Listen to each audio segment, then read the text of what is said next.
Good evening. I'd like to call to order this meeting of the Middletown Township Board of Supervisors. If everyone could please stand and join me in the Pledge of Allegiance.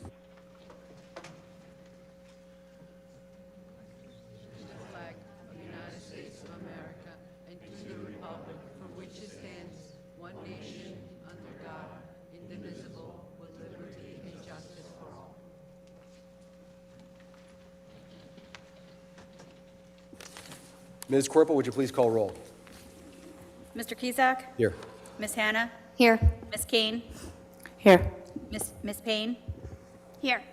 Also in attendance, Township Manager Ms. Tooley Cools, Assistant Township Manager Mr. Vala, Township Solicitor Mr. Esposito, Township Engineer Mr. Kessler, Chief of Police Joe Barbarella, Police Captain Pete Feeney, Director of Building and Zoning Jim Ennis, Director of Parks and Rec Paul Capero. Thank you, Ms. Corporal. Before we get started, we have tonight put out sign-up sheets up front for folks that are interested in making public comment. And there are two different types of public comments that can be made at a public meeting. One is a public comment that is relative to a specific agenda item. So if you have a public comment on a specific item that's on the agenda, please just sign up for the agenda item that you want to comment on.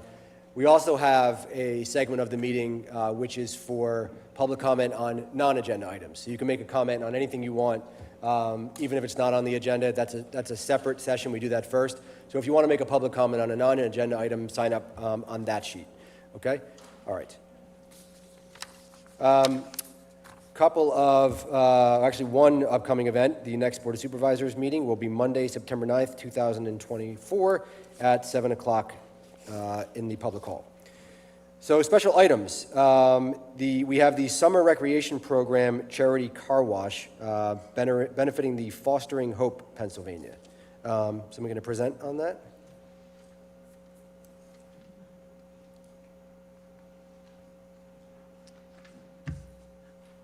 Hi there, I'm Carol, and I am the site supervisor over at the Core Creek Park location.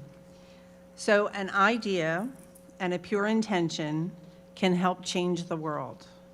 You share a thought, brainstorm with others, implement a plan of action, and voila, the universe helps support you.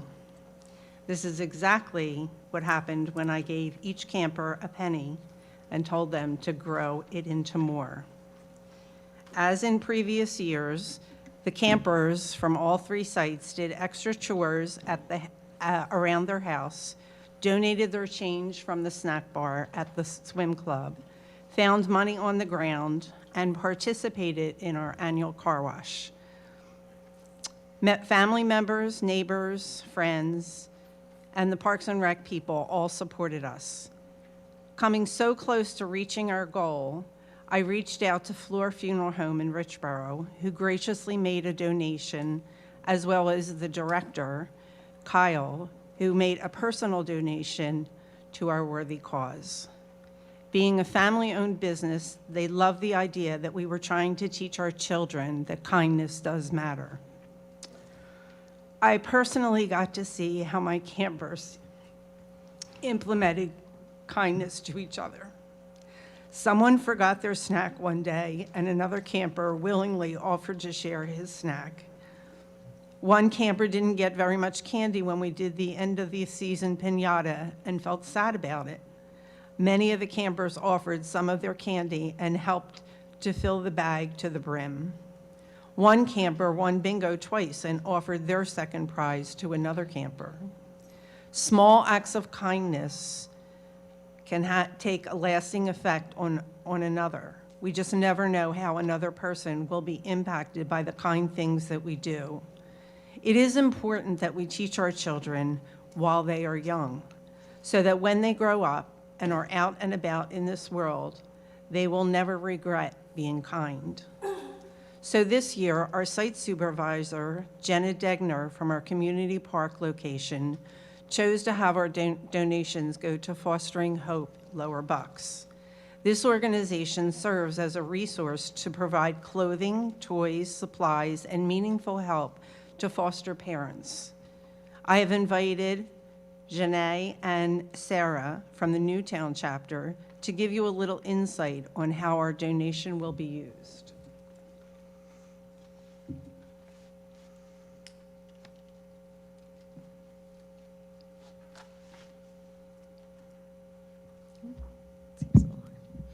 Hi, I'm Sarah Burstein. I'm one of the chapter leaders from Fostering Hope Lower Bucks. And we just really wanted to thank you for so much for your amazing support of Fostering Hope's Lower Bucks this summer. Your efforts have truly made a difference in our community. We are completely run by volunteers and support kids in foster care and the community, and the families who care for them, whether it be traditional resource families or kinship, which could look like grandparents, aunts and uncles, teachers. We actually have 4 main initiatives. Our first one is Dignity Duffels, where we give new duffel bags to youth in foster care when they move between homes or locations so that they can travel with dignity instead of putting their stuff into garbage bags. We also provide bags of hope, which provide essentials like toiletries and other necessary items in full sizes, not travel, so that they really don't feel transient. Things like nightlights, journals. We include inspirational notes from volunteers and children who help us.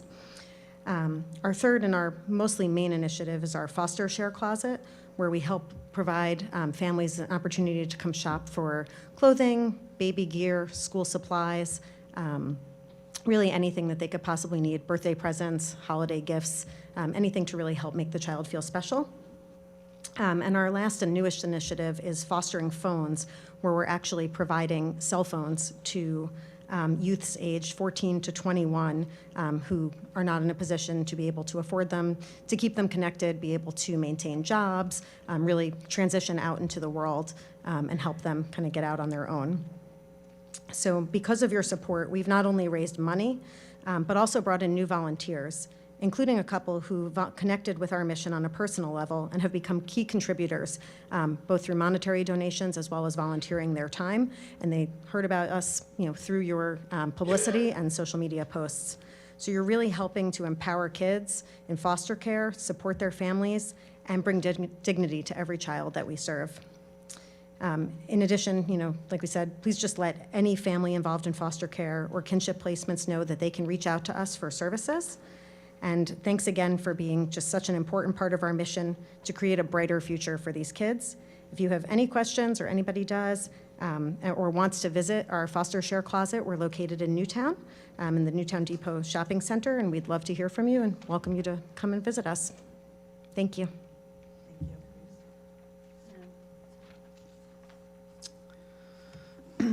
So with the help of Nicole Tenner, our site supervisor at the community center, Jegna Degner, site supervisor at the community park barn, and myself, site supervisor at Court Creek Park, along with all of our campers, their families, and the Middletown community, we are happy and very proud to present Fostering Hope Lower Bucks with a check of $2,000 to help those that are in need.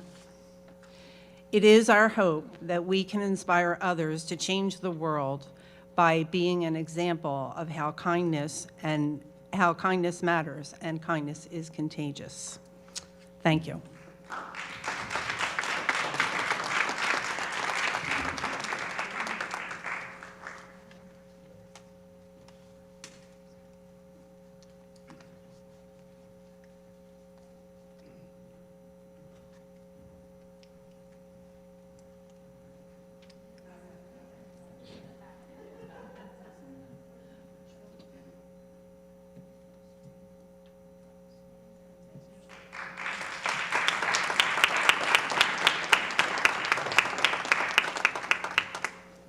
Thank you so much to Fostering Hope and the incredible work that you do. And of course, thank you so much to our summer recreation program, all of the workers and volunteers and campers for all of your incredible effort to be able to make this donation. Really amazing every year when you guys do this, and just incredible, incredible job. So thank you so much.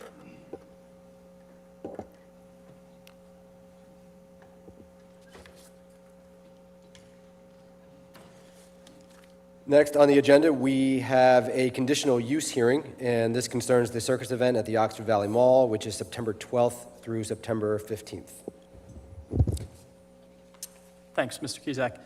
So at this time, I'm going to open the hearing, the conditional use hearing for Garden Brothers Circus. Again, the applicant's name is Garden Brothers Circus. The property is 2300 East Lincoln Highway, Langhorne, PA 19047. Tax map parcel numbers 22-57-44 and 22-57-20-001. It's the parking lot outside of the JCPenney's at Oxford Valley Mall. The relief requested is conditional use approval from ordinance section 500-2411G to permit a temporary community event in the GB General Business Zoning District from September 12th through September 15th. The temporary community event is obviously a circus.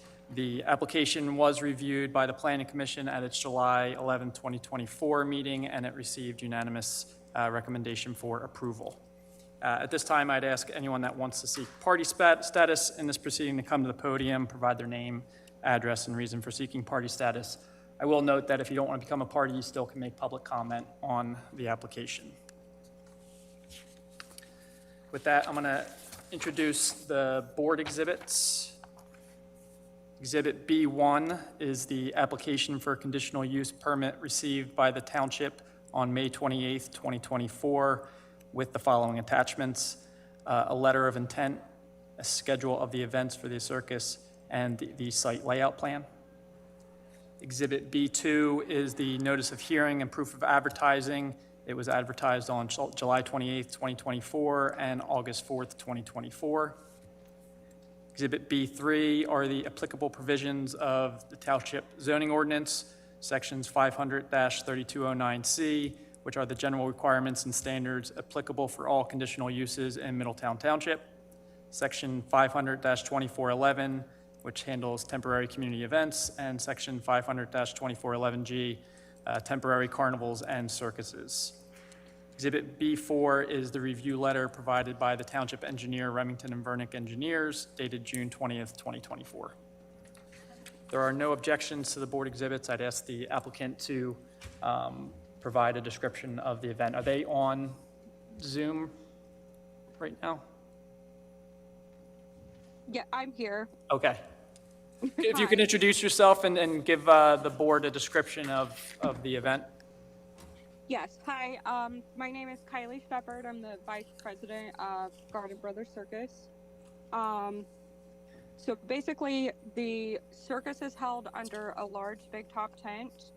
We're going to have shows that run from Thursday to Sunday.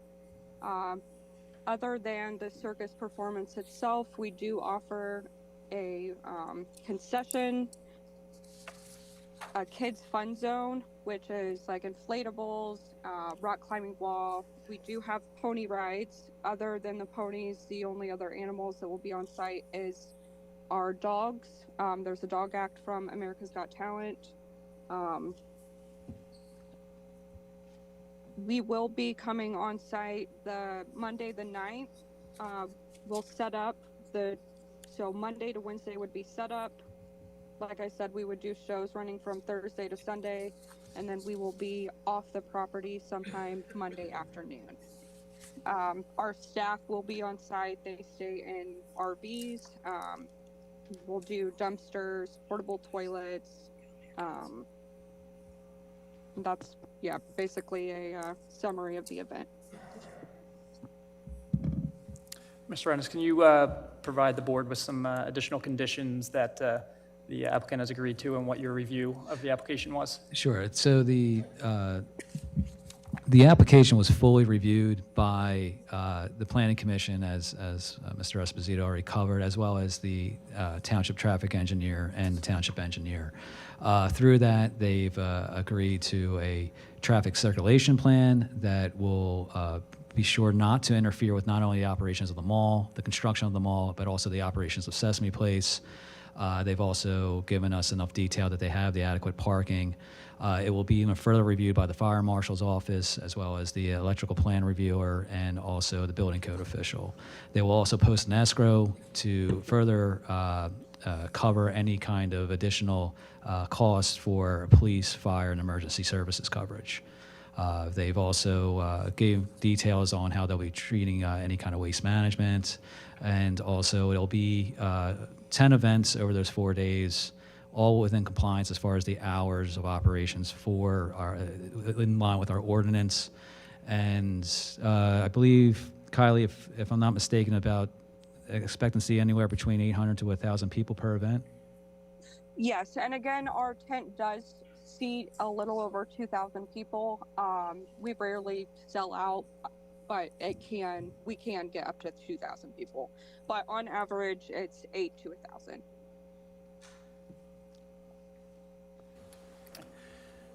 Does the board have any questions for Mr. Ennis or the applicant? Do we know what time the event will be running? Sure. So they actually gave us a list. You know, there's 4 days, September 12th to September 15th. On the 12th, you're looking at 4:30 and 7:30. 13th, same. On the 14th, 1:30, 4:30, and 7:30. And on the 15th, 1, 4, and 7. We've gone through these before. We seem to have these every year. So it's very much in line and matches with the similar events that were approved by this board. If the board doesn't have any more questions and the applicant doesn't have any more testimony, we can actually close the evidence record, but ask for public comment. So if anyone has any public comment, you can come up to the podium and ask any questions or give your comments. Seeing none, we can close the record completely, and the matter is right for the board's consideration. Thank you, Mr. Esposito. Thank you, Mr. Ennis, and thank you to the applicant. I will make a motion to approve the conditional use application number 24-1, proposing a 4-day circus event running from September 12th to the 15th at the Oxford Valley Mall site, containing the address of 2300 Lincoln Highway, Langhorne, Pennsylvania 19047, and the Bucks County tax parcel map 22-057-044. Mr. Esposito, do I need to read off the basis for the recommendation as part of the motion? Recommendation is based on the documents submitted with the application. Recommendation is further based on the following: exhibits presented to the Middletown Township Planning Commission during their July 12th meeting and to the Board of Supervisors at their August 12th, 2024 meeting. Full compliance with the applicable requirements contained in Section 524.11 of the Middletown Township zoning ordinance. Full compliance with the applicable requirements contained in Article 2 of the Middletown Township's amusements ordinance. Compliance with the June 24th, 2024 review letter from Alan Welsh, Middletown Township Fire Marshal. Compliance with the June 20th review letter from Isaac Kessler, PE, Middletown Township Engineer. Compliance with the July 5th review letter from Phil Worsta, PE, Middletown Township Traffic and Transportation Engineer. Assurance all necessary permits and approval from Middletown Township will be obtained prior to starting the event. And the posting of a $3,000 escrow to cover police, fire, and emergency services during the event's duration. There has been a motion. Is there a second? I'll second. Thank you, Ms. Corporal. There's been a motion and a second. Are there any board questions or comments at this time? Any questions or comments from the public? Seeing none, all those in favor say aye. Aye. Aye. Opposed? Carries 5-0. Thank you, Mr. Esposito. Thank you, Mr. Ennis. Thank you to the applicant. Thank you. Have a great night. Thank you. You too.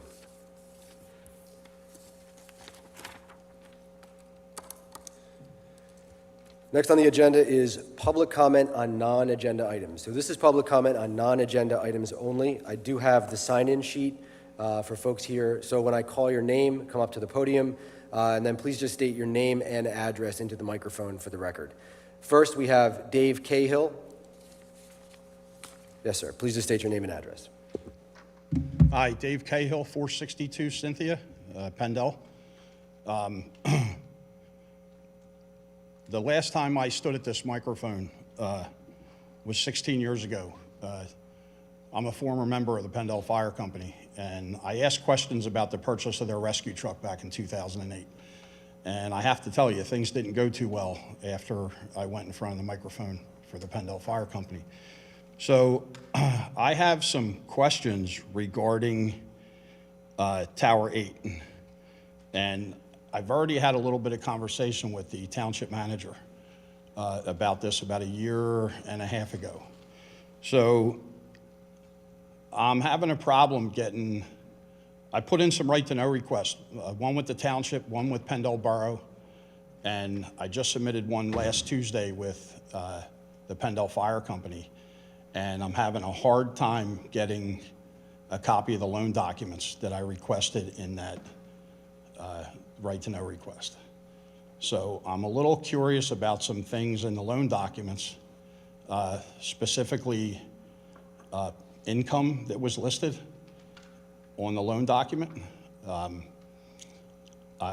not quite sure why I can't see it, and I'm being told by other people that the fire company doesn't have to, they're not required to respond to my right-to-know request.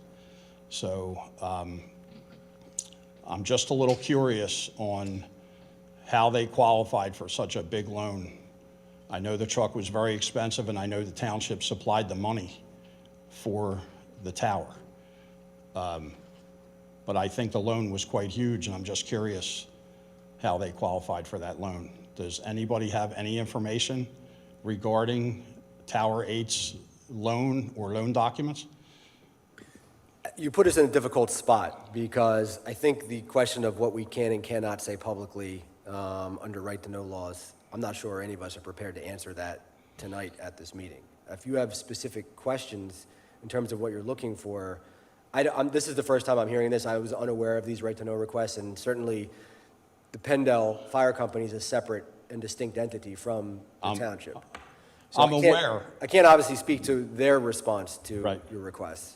And we don't hold the loan documents. Yeah. We're not privy to those loan documents. So I'm being told that the fire company is asking the township, and this is rumor, that the fire company is asking the township to take over the loan payment. Is there any truth to that?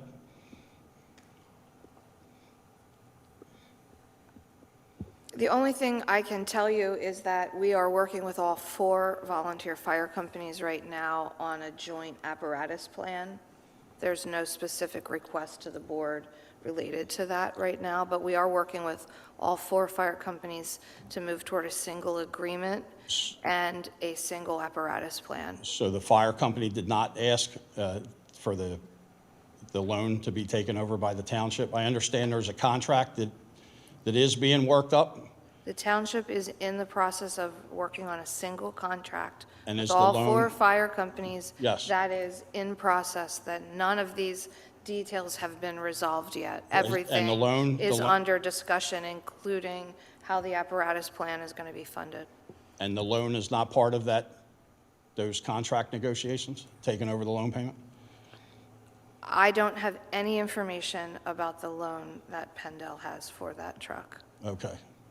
So I was at a February 3rd, 2023 Pendle Borough Council meeting, and the chairman of the executive board, Steve Lowe, went to the microphone at that meeting and talked about how, give me 1 second here, there's some minutes from the meeting that I want to read from, that he basically said that they needed the borough, Pendle Borough, to pick up their workman's comp, $36,000 a year, that they were struggling with volunteers and with money, and they didn't want to see a tax rate hike. So it's not a secret that the Pendle Fire Company is having money woes. So again, I'm very curious to see the loan documents, to see how they got such a big loan for Tower 8. Is there any chance that I could meet with anybody and show you some of the figures that I have? I got some revenue numbers. Does the township, I understand the township gives Pendle Fire Company some money. Do you give them, I think it's about $125,000 a year. I'm not exactly sure about the numbers because it's been a long time since I've been a member there. I'm happy to meet with you if you'd like outside of the meeting Yeah, to go so over whatever you that's have fine. and My share with question- you that, yes, they get tax Yeah. revenue. Yeah, my through the question township. is that operating expense money that they get, or is it income from the township? They get tax revenue that is a fire tax that is, comes through the township to the fire companies. And is that operating? Do they use that money for operating expense to run the department? I believe so. I have an operating expense sheet from 2013, and it lays out everything that they pay for and what the numbers were back in 2013, and I got that from the internet. And I also got some other revenue numbers. Do you mind, can I just ask what it is you're driving at specifically? Only because. Yeah, What's the end game here? Because we're in the middle, as you pointed out, of contract negotiations, for lack of a better word, with all four fire companies that deal with a lot of issues. They deal with funding, they deal with finances, they deal with apparatus. So, I mean, if there's something that you're suggesting or indicating is important for us to know, I'm curious. I'm just curious on what they listed on their loan document, what they listed as income, and how they got that loan of that magnitude. That's it. Okay, that's fair. Thank you. Thank you. Thank you for your time. Next, for public comment on non-agenda items, and I apologize, I can't read the handwriting. I believe Diane is the first name, Downhill Road. Let's see, Diane. Downhill Road. 29 Downhill Road? Nope.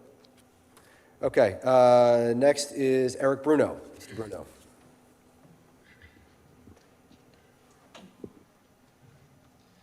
Eric Bruno, 79 Sweet Gum. First off, circus, that sounds fun. No mention of ticket prices. Kind of disappointed on there.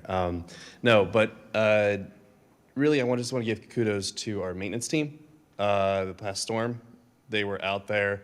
They got rid of that tree on Red Rose, massive tree on Red Rose that fell, and they just could get props because they were out there. They got everything cleaned up by morning, and they deserve it. Thank you, Mr. Bruno. Do we know ticket prices for the circus? I'm trying to remember what they were last year. I don't remember. You remember, Mr. Ennis? Come on, guys. We'll get that for you, Mr. Bruno. Next, we have Joe Kuntz for Forsythia Drive. Yes, sir.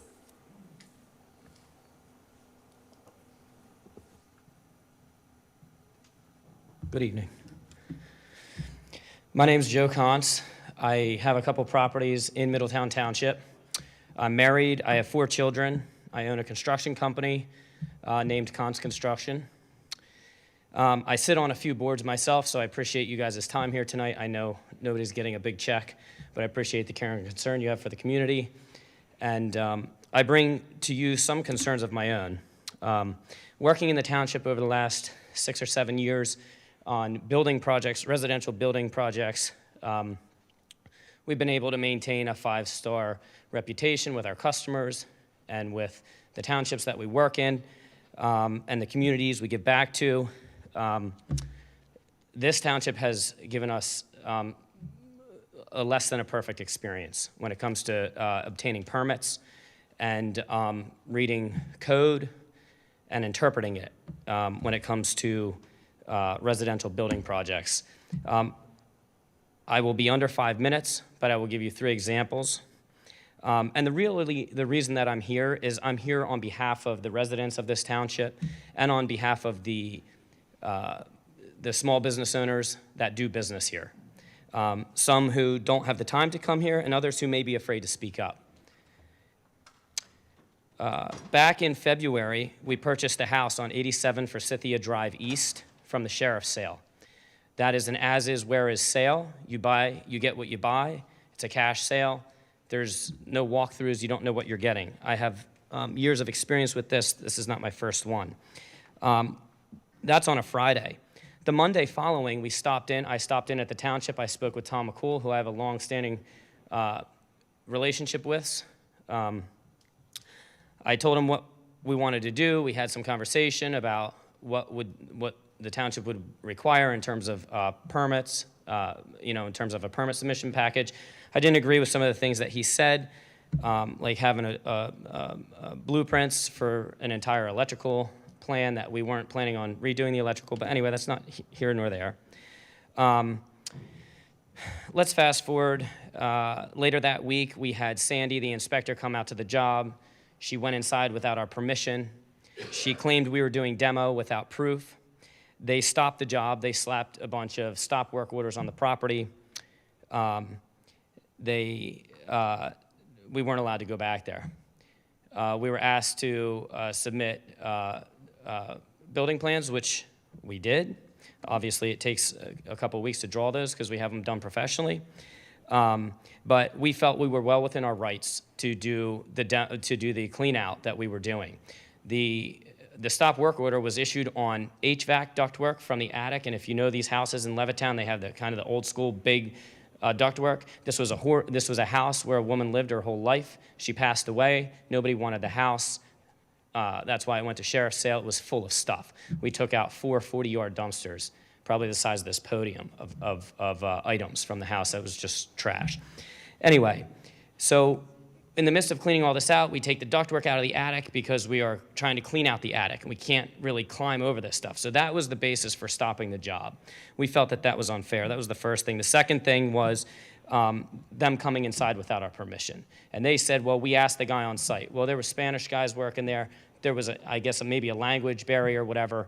But I, as the owner, was never consulted. I was never made aware of this. I only learned later on in the day that we were told to stop working. I came inside, tried to talk with the township, to no avail. While we were waiting for permits, I came to find out that there was an oil spill at the property. Now, mind you, nobody had been there. There was an oil spill at the property, I've never experienced something like this. But in any case, 3 days later, we had the oil tank pulled and taken off-site. We had DEP out there, and we had started remediating this issue. You know, the underground oil tanks in Levittown.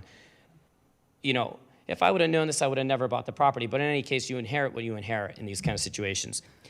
The township, specifically Tom McCool, told us that they would not approve the permits until they received a DEP clearance letter, DEP whatever, it's like some clearance level 2, saying that the property was completely cleaned up. And that would be a 3 to 4 month process at best. So here we are holding on to an asset that we're trying to completely renovate, and we're being told we're not going to be allowed to have permits. So we were stopped from cleaning it up, we were stopped from fixing it, and all this in the name of we weren't given any proof. I asked multiple times to see proof. Hey, why can't we at least work on the property while we're waiting for the DEP to work through their stuff? We had showed all good faith on our end and received none back from the township. And I know, Stephanie, I know you were involved with this because we had a meeting about this, and I was very upset.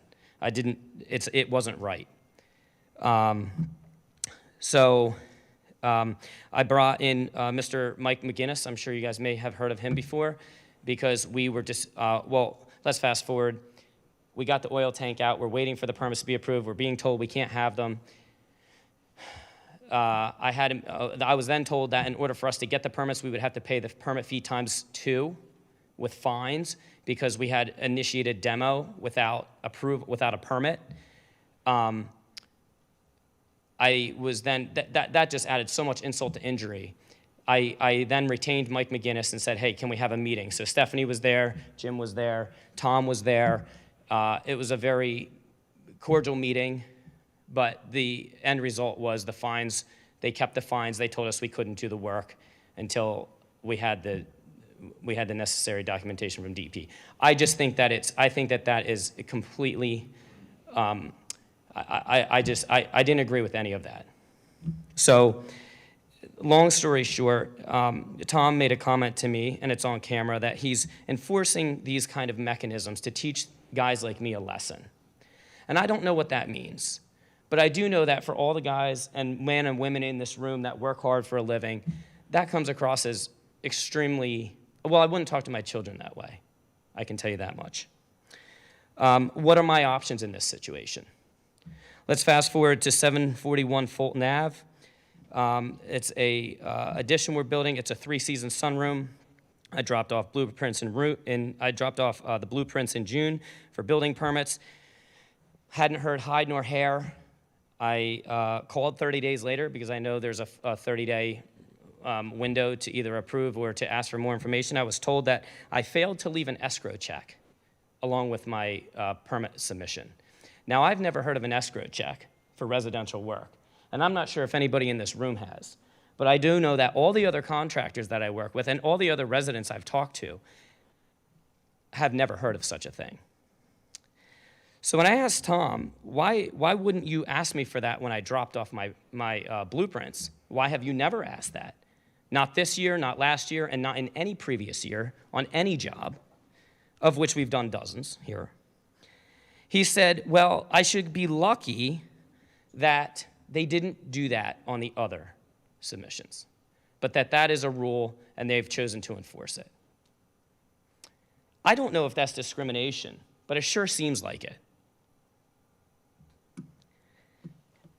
I was asked to submit a more detailed heat for this exact job, 741 Fulton Ave. I was asked to submit a more detailed heating schematic, which I did 2 weeks ago. Still have not heard anything. We're going on almost 2 months for a small building project for permits to be approved.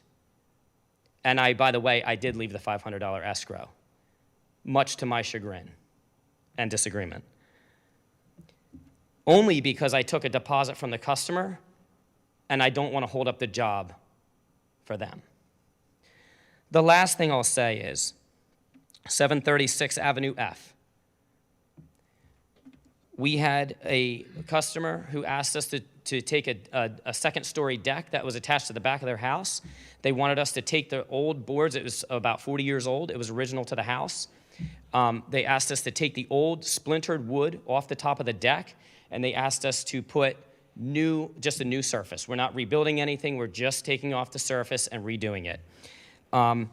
We were 2 days into this job when Sandy, the inspector, showed up, trespassed on the customer's property, went around back, took pictures, put the stickers on the house, which, by the way, could you guys stop putting stop work order stickers on like people's houses? Because when you try to pull them off, it just leaves a mess. Put it on something that like doesn't destroy, personal property, please. But in any case, put a stop work order. We didn't get a call. Nobody asked us, hey, what's going on? Just, treated like common criminals. And when I came to the township to ask what was going on, they said, oh, that deck was not approved, that we don't have any drawings for that deck anywhere through any point in time, so you're gonna have to submit architecture drawings. And the end of that process was the customer went from spending $10,000 on a deck resurfacing to nearly $40,000 to rebuild the entire deck. Now, I don't know how far you go with this rule, but first of all, in the US Constitution, we as landowners have the same right to property as we do to our lives. And if you want to start trespassing in and on people's properties, it's a problem. I don't know if you guys find that to be a problem, but I certainly do. Without cause. I know the police department cannot go into a house without probable cause or without a warrant. Okay? A dumpster being in somebody's driveway is not probable cause for the township inspector to start walking around behind people's houses and snooping on projects. That's the first thing. The second thing is, where does that stop in terms of what you require for permits? And because a deck resurfacing project does not require a permit by code. But what does require a permit is rebuilding a deck. So how can you tell somebody who bought a house with a deck attached 35 years ago that they now have to remove that deck because it's not structurally up to code? And then I have the township tell me, well, it's a favor for you and it's a favor for the customer because they don't have to worry about having an unsafe deck and you don't have to worry about being sued. Well, you know what? That's not our problem. And if you want to do that, you ought to go through the house before the sale, see the things that aren't permitted, and let the buyers know beforehand. Not 35 years later. That's a huge surprise. I don't think it's fair to the homeowner. We did the work and finished the job. And the homeowners were understanding but very upset, and naturally and understandably. I have 4 requests. 1, I would like to have my escrow refunded, please. 2, and that's in relationship to job 741 Fulton Ave. 2, I would like my fines to be refunded for 87 Forsythia Drive East. I believe that we've done more than what is required there. We've made that house brand new, and if you have any questions, I just ask you drive by it. It's beautiful. I would also like an apology from the front office of the township,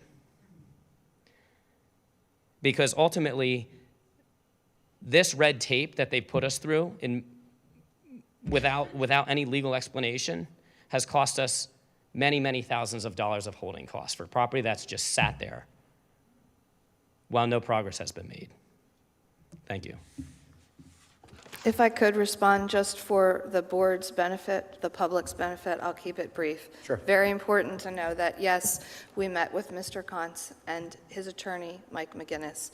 All of these issues were discussed.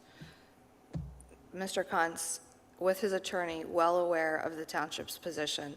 I'll sort of go backwards. The deck was a life safety matter. And Tom McCool is top-notch. He's fair, and he enforces the codes. And they had a disagreement about whether or not a permit was required. A permit is required, and that is not just resurfacing. There was a stairwell, there were railings, there were all sorts of things that were required for that permit. As far as the fines, Mr. Kuntz mentioned he does business here. He knows he needs a permit. He knows he needs to get a permit before he starts work. He blatantly started work without getting a permit, and so we were forced to follow through with what is something that is a deterrent in our fee schedule for those people who do work without getting a permit. And as far as all of these other things go, we worked through them. We left that meeting. Maybe Mr. Kuntz didn't necessarily disagree, but the township is not, there's not red tape here. It's just a series of issues that are on Mr. Kuntz's side in terms of submissions and follow through. So I can tell you that I got involved. I sat down with Jim Ennis, with Tom McCool. I'm happy to do that again. We all know Mike McGinnis. He's a top-notch attorney.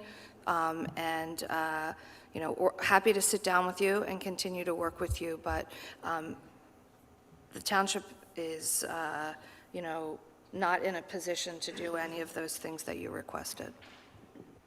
May I just reply quickly? Thank you for your response. Unfortunately, none of it was true. Tom McCool, while he is a top-notch inspector, and I will agree with that, that does not mean that he has the right to break the law. Okay? That does not mean that you have a right to make somebody rebuild an entire structure that's on their house as the township. You have an attorney. If you believe he's broken the law, you can talk to Mike McGinnis. That's significant overreach.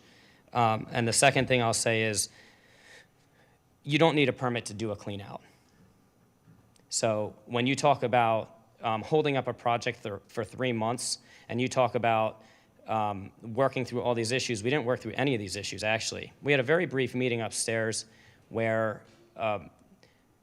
you guys basically told me one side of your story, and it wasn't true. We've submitted nothing but professional drawings for all these projects. We came to the township and said, hey, we just purchased this property. We want to let you know. We put ourselves on the radar, as we always do. We've been nothing but above board. Thank you. Thank you. Next, for public comment on non-agenda items, we have Lance Sagers, 98 Queen Lily. Yes. Good evening, Board. Lance Sagers, 98 Queen Lily Road. My question is a follow-up.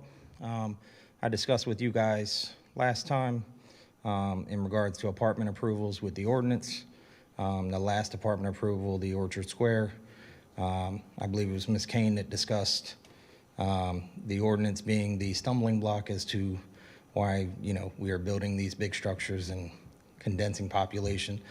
So the question was posed to Mr. Esposito about if the ordinance could be changed to, you know, only approvals for single-family homes, townhomes, things that had like ownership stakes, maybe not concentrating as much population depending on the area of the approval. Where are we at with that? So I wasn't here at the last meeting, but I was made aware of your question. So the township and all municipalities in Pennsylvania, except for Philadelphia and whoever has a home rule charter, are subject to the municipality's planning code. And we have restrictions and limitations on what we can change in the subdivision and land development ordinances and the zoning ordinances. We certainly can make revisions and look into more restrictions. But the limitations would, if we did make too much restrictions in the zoning ordinance specifically, it would open the township up for lawsuits. So people have a right to utilize their properties, and the township is actually required to permit all uses somewhere within the township, and that's why there's specific zoning districts. If we limit that in a way, and could allow people can try to say we're taking a regulatory taking of their property, sue for damages for that. Doesn't mean that we can't look at more restrictions to limit in some way, but that would take a longer review of the zoning ordinance specifically. And that is something that Jim Ennis, the Director of Building and Zoning, and I have discussed on numerous occasions. Would probably require hiring a third party to review the zoning ordinance, and that's a larger discussion with the board in general if we want to get into that. But it is something that we talk about on a constant basis.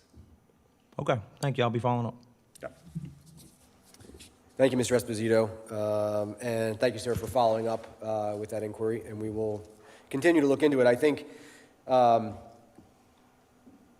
obviously, and maybe unfortunately, it's not as simple and clear-cut as maybe all of us and a lot of residents would hope. I think one of the things that's often difficult for us as the Board of Supervisors, Mr. Esposito talked about two different things. One is the subdivision and land development ordinance, which by the time the item or the proposal comes before the board, that's really what we are making decisions based upon. That's separate and apart from zoning. And as we've talked about a number of times, by the time it gets to us, the zoning process has already happened. The zoning hearing board is a separate body, and whether or not something complies with zoning, or whether or not something gets a variance, is not an issue that we get to decide. And so a lot of times by the time it comes to us, that ship has sailed, and it ties our hands to some degree. But this is something that we have amongst ourselves talked about for a long time, because we get frustrated with sort of the limits on our ability to have control over development in the township. And so it's certainly something that we're going to keep looking at. Mr. Esposito is going to continue to do some investigation and research and see what options we have. So thanks again for bringing that up.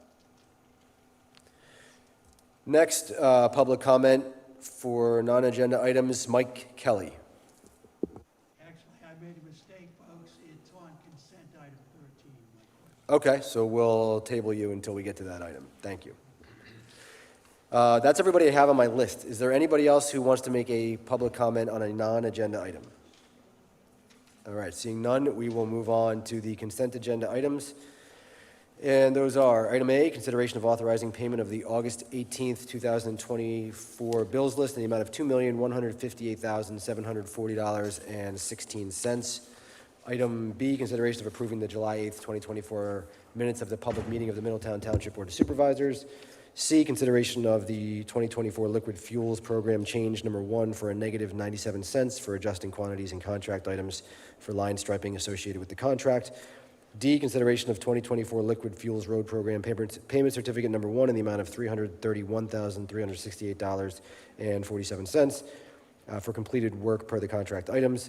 Item E, consideration of Oxford Valley Mall multifamily redevelopment S/LD number 20-68 financial security release number 6 in the amount of $360,399.50 for completed work per the land development escrow and financial security agreements. F, consideration of Stone Farm Age Qualified Community S/LD number 15-8 financial security release number 1 in the amount of $812,091 for completed work per land development escrow and financial security agreements. G, consideration of 2240 Durham Road S/LD number 21-3 financial security release number 2 final in the amount of $13,988.70 for completed work per the land development escrow and financial security agreements. And finally, item H, consideration of Barner subdivision and land development 364 Cedar Ave and 400 Bluebell Ave financial security release number 1 in the amount of $99,301.10 for completed work per the land development escrow and financial security agreements. Is there a motion to approve the consent agenda items? I make a motion to approve consent agenda items as stated. Thank you, Ms. Corporal. Is there a second? Second. Thank you. There's been a motion and a second. Any questions from the board? Any questions from the public? Seeing none, all those in favor say aye. Aye. Aye. Opposed? Carries 5-0. Next on the agenda, consideration of preliminary final land development plan approval for a residential community of 66 townhomes, 1700 Woodburn Road, Langhorne, Pennsylvania, 19047, TMP number 22-055-201, S/LD number 24-03 in the P Professional Zoning District. Yes, Mr. Gunlock. Yes, thank you, Mr. Chairman, members of the board. Rob Gunlock here for the applicant. With me is Michael Mayer from Westrom Development Group. Just by way of brief background, Westrom has been working on this property located at 1700 Woodburn Road for more than 2 years now. The owner of the property, the CIBC Foundation, determined about 3 years ago that the property has become functionally obsolete, and they need to relocate to a new building. They put it on the market. They interviewed potential buyers and entered into an agreement to sell the property to Westrom. The property consists of approximately 14 acres. It's zoned professional. That zoning allows a variety of commercial uses together with residential uses. The building there is an old school, an old elementary school that consists somewhere over 40,000 square feet. And was sold 10 or 15 years back to the foundation, who has used it for a variety of institutional type uses.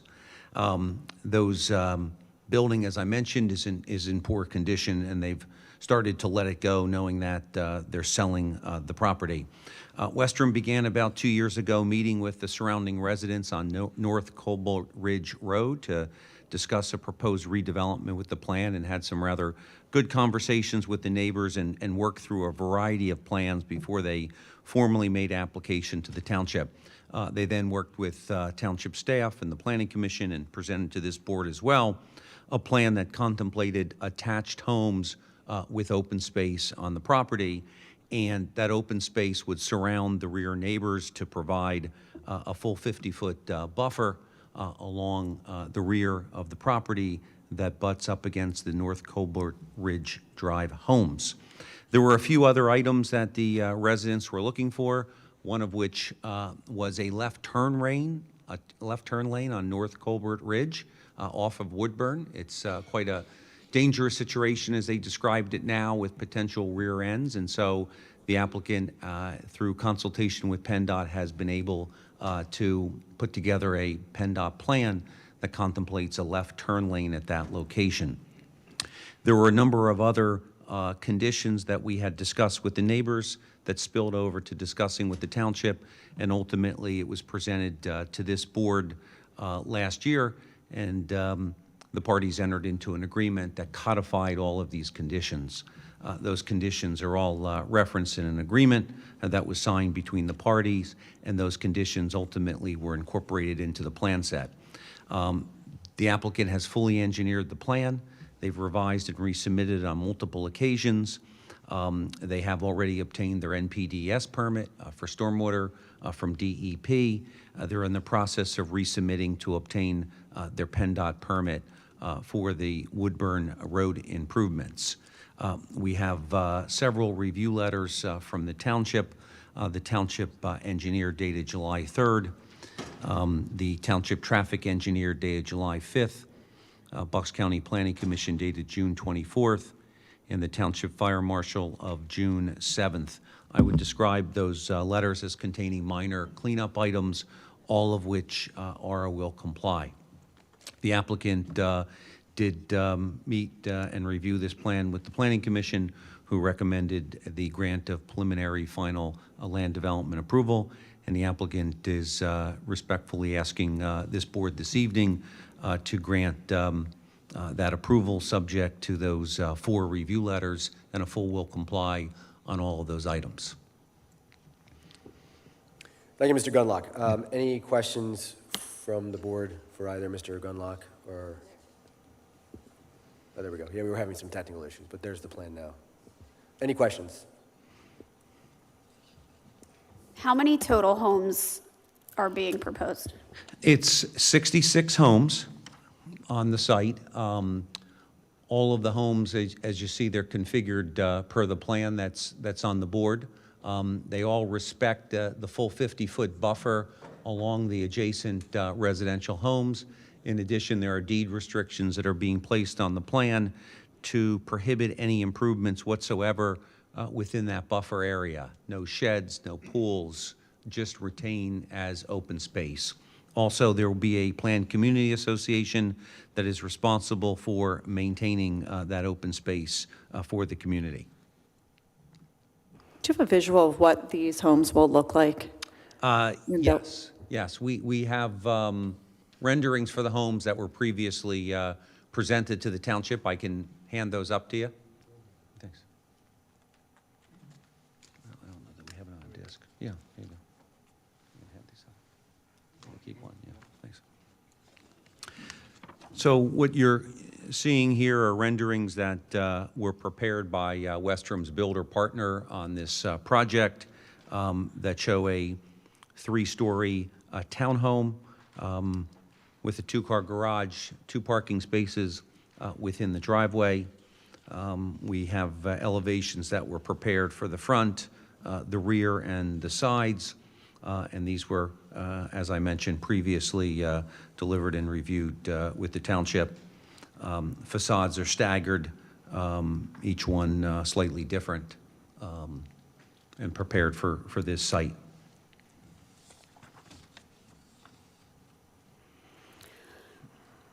I have another couple questions.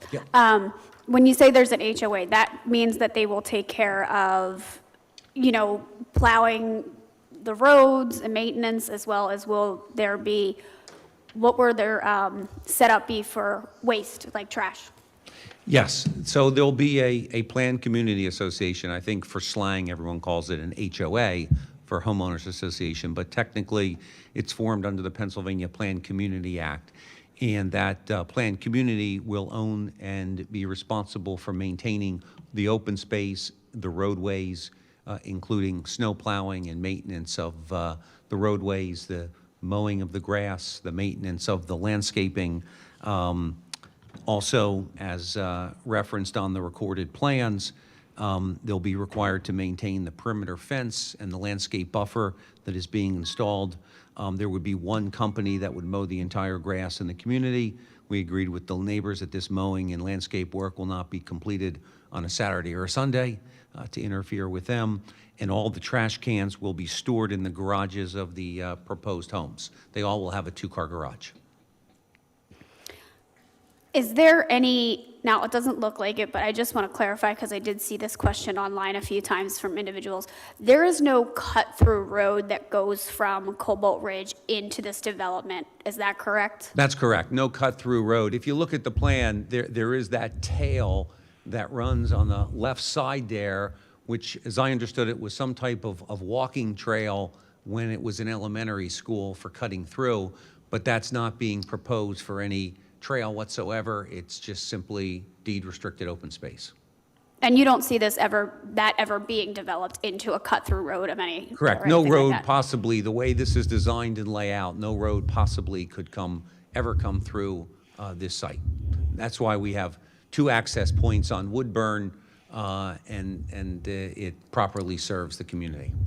And what is the price point here for the homes? The price point is going to be $500,000 and up, and final price is dependent upon the options that are selected for the homes. So that would be the price, and then they would also have the monthly HOA that Yes. would take care of the property, essentially, correct? Take care of the property, and in some of these communities, it maintains the homeowner's insurance too, which results in a lesser of a homeowner policy because there's one policy for the community. There's one person mowing the lawn and maintaining the landscaping. It's basically maintenance-free living that's being provided for a prospective buyer that's looking for that type of lifestyle. Thank you. Yeah. Other questions from the board? We do have some folks that signed up for public comment on this particular agenda item, so I'll turn to those now. The first is Eric Bruno. Mr. Bruno.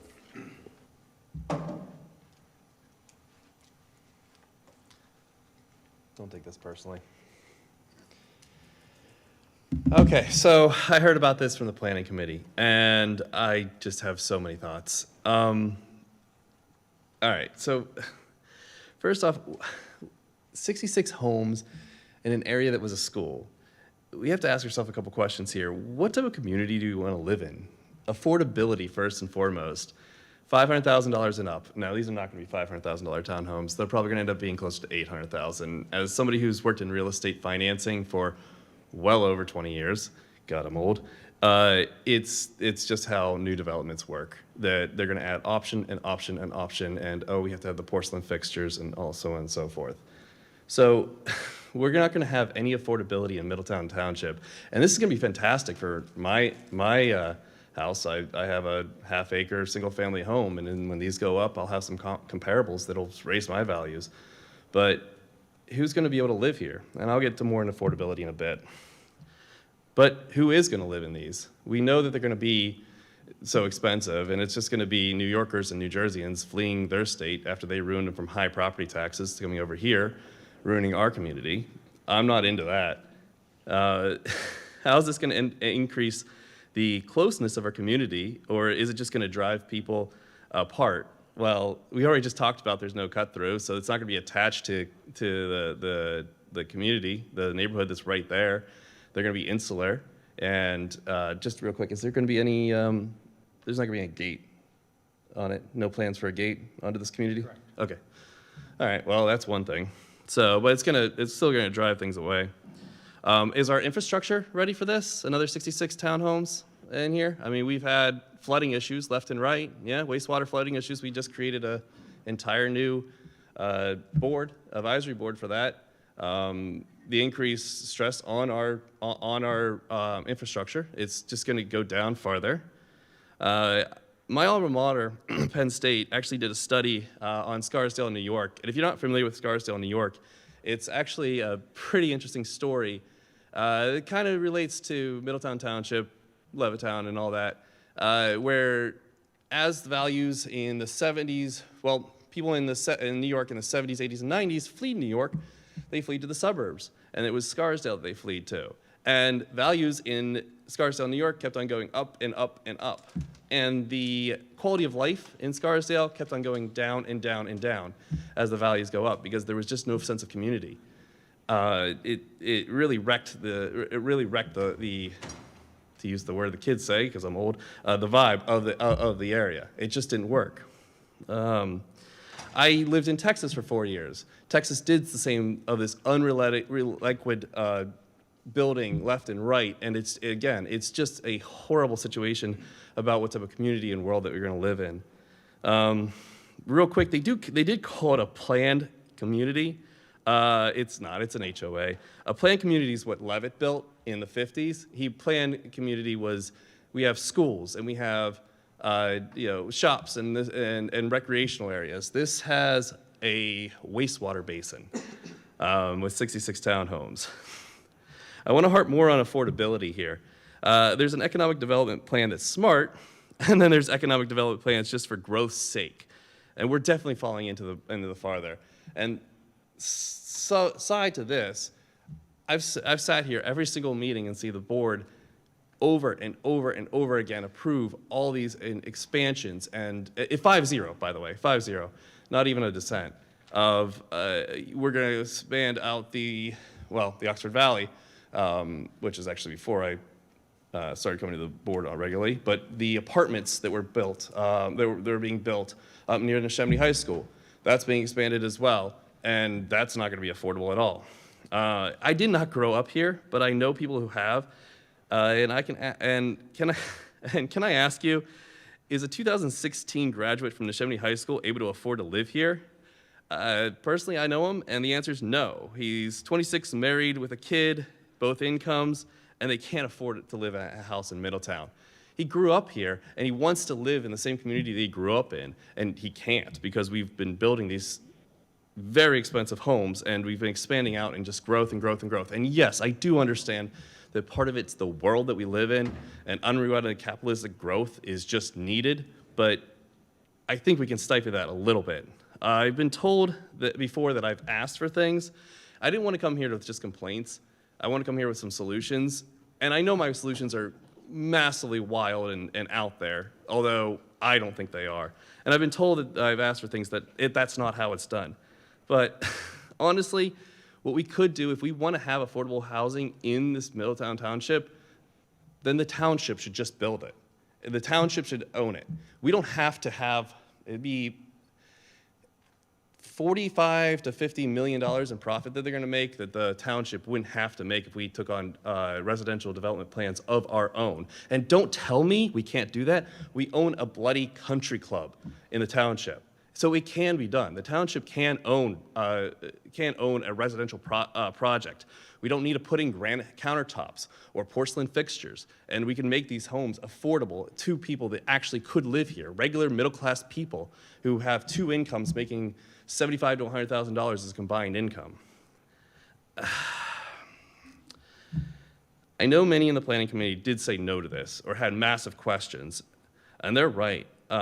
They're an advisory board, and many are advising against this, regardless if it was a mixed vote. I did think about handling this a little bit differently. Steph can actually attest to this. I looked up the rules and investigated whether or not we have overlays about public meetings.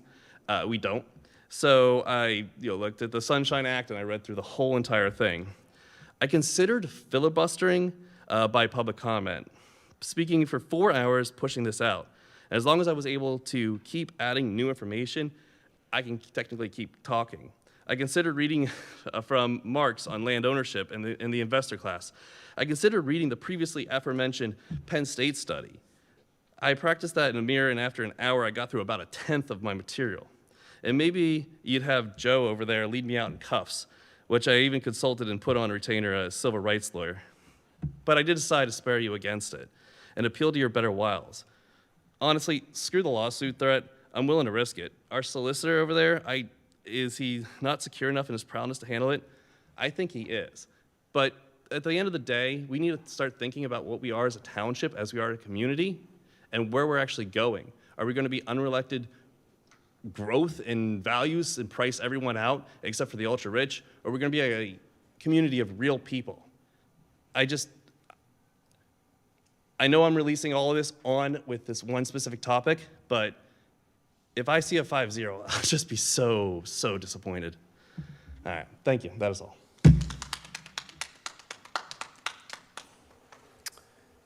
Next, we have Vincent Hagedorn.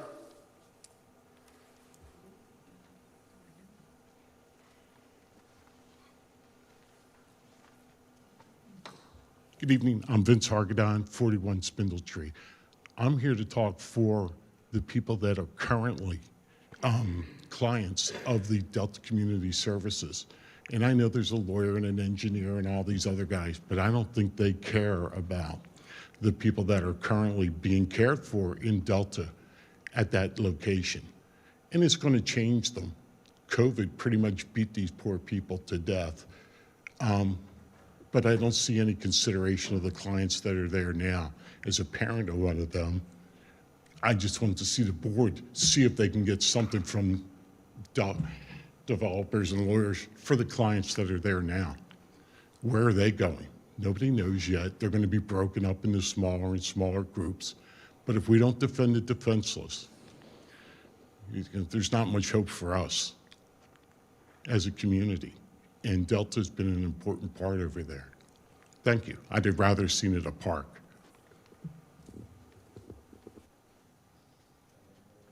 Thank you very much.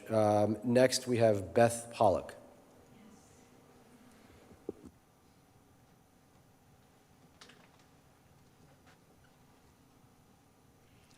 Hi, good evening. Thank you for giving me the opportunity to speak.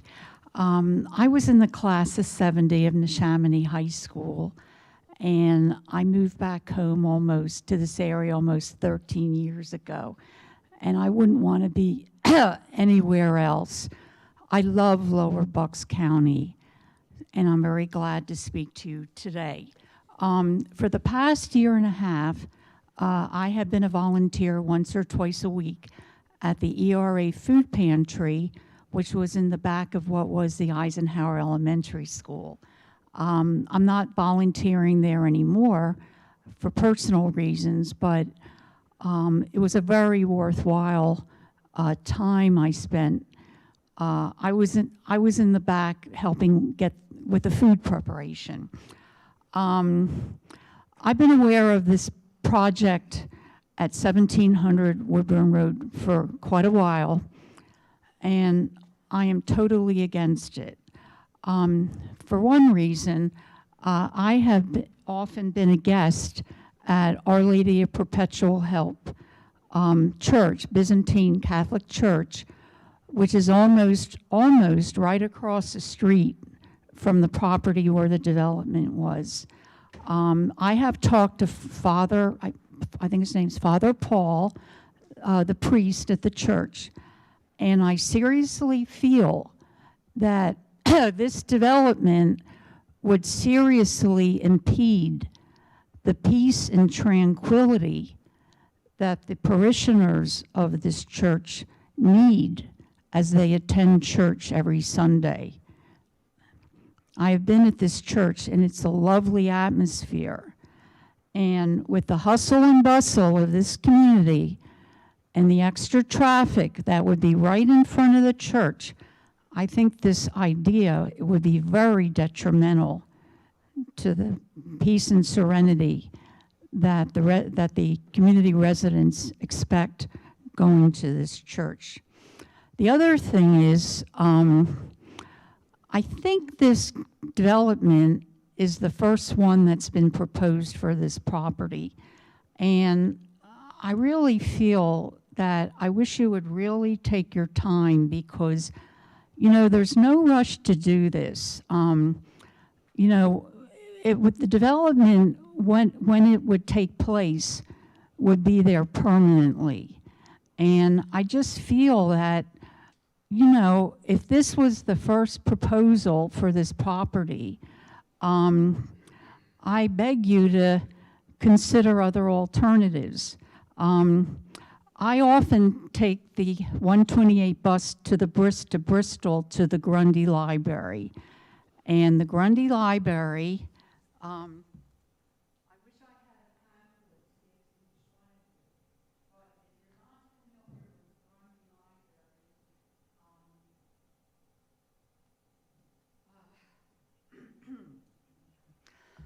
the Grundy Library on Radcliffe Street in Bristol is a wonderful example of architecture.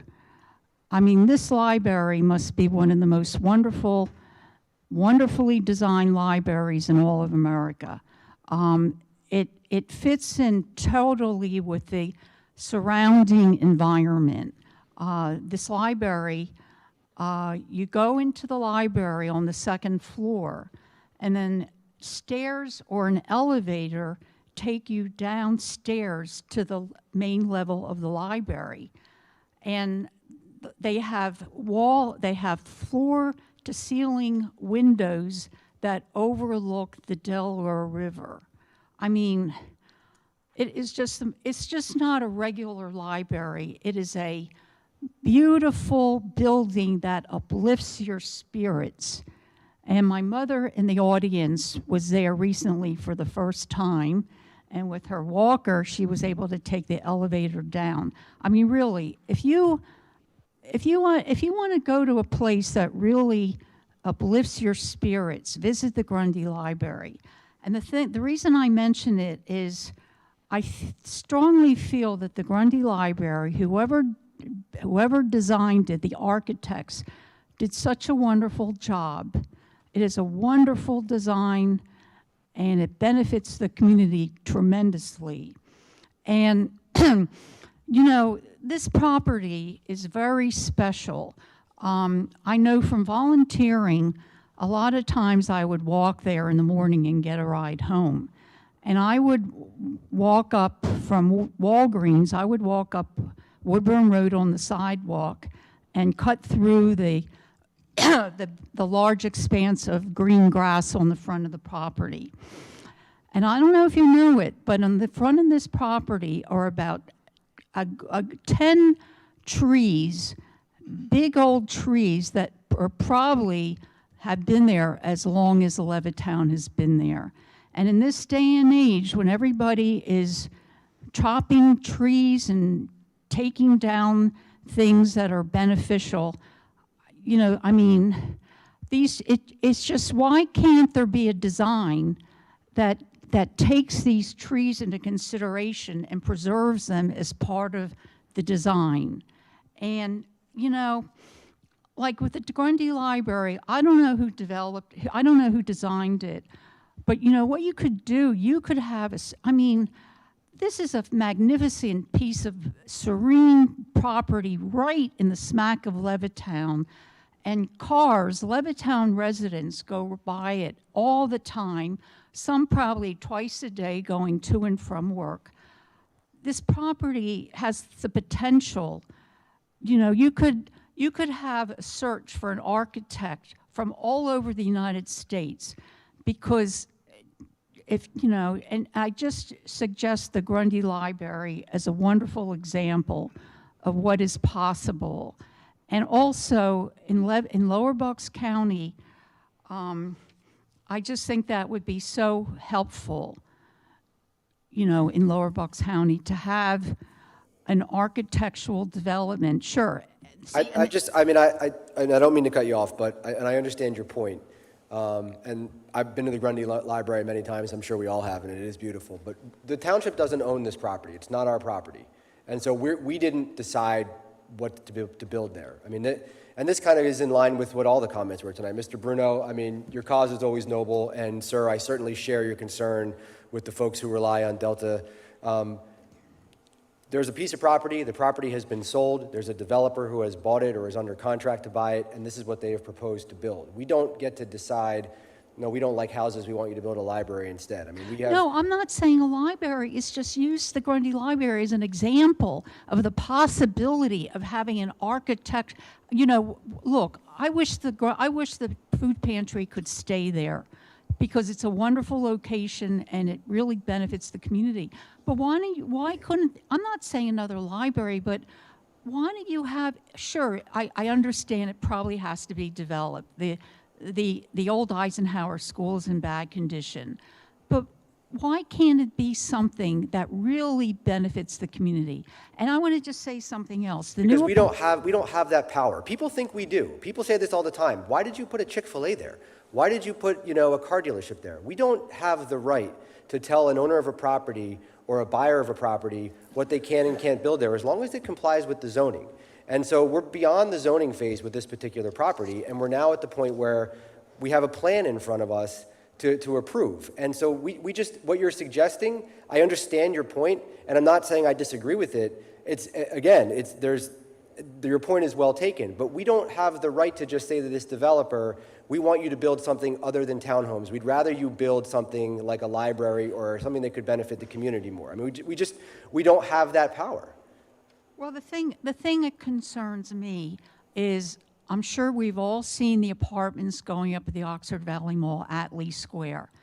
And of all the people I have spoken to, like waiting for the bus in front of Penny's at the mall or taking the bus, look, I'm not trying to be negative, but it really seems like this Atlee Square apartment development, it's almost like it was taken out of space and plunked down. It seems to have no relationship with the area around it. And I'll tell you the truth, I think most people in Lower Bucks County are really sad about it. And I just don't want you making another mistake. Don't make the same mistake, because I'll tell you, Levittown, there is poverty in Levittown. I live in Forsythia Gate. There's poverty on my street. Levittown is in decline.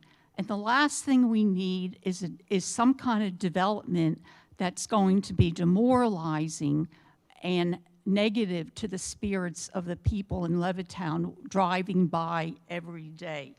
And, you know, I mean, you know, it's just, I mean, I'm not saying a library, it's just, and sure it has to be developed, I can understand that, but it has, nothing's been done yet, and the possibility is to have some kind of building, some kind of development that would benefit the area so that the people of Levittown would be so glad to see this going up. Don't let it be another Atlee Square. I don't really know if any, I mean, really, I mean, we're going to make the best of it, but Atlee Square, where the Oxford Valley Mall is, I don't know of anybody that really is happy with it. Okay. And All right, we understand your opinion. Thank you, I appreciate it. We have to move on just because Well, there's I just want to say thank you very much for giving me this opportunity to speak with you. Thank you, appreciate your comments. Any other comments on 1700 Woodburn Road? If not, I don't know, Mr. Gunlack, I don't know if you want to respond to any of the comments. The applicant has spent 2 years now working with the neighbors who are immediately adjacent to this property. They've reached out to the church that was referenced. They're excited about this project and the improvements that they're making, including the buffers, the berming, the left turn lanes, the improvements to Woodburn.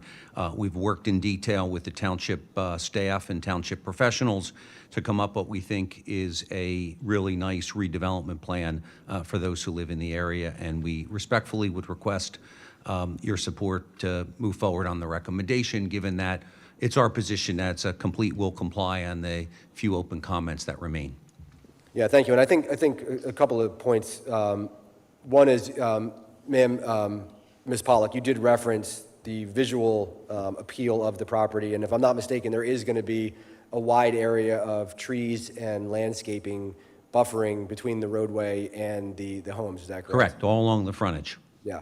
And the other thing is, at least from what our understanding is as we've gone through the process, there's a lot of support from the people that live in the immediate vicinity, particularly in Cobalt. And certainly I think a big part of that is the new turning lane is going to be a welcome addition. But it seems to be that it's, for the most part, a positive response. Has that been your experience?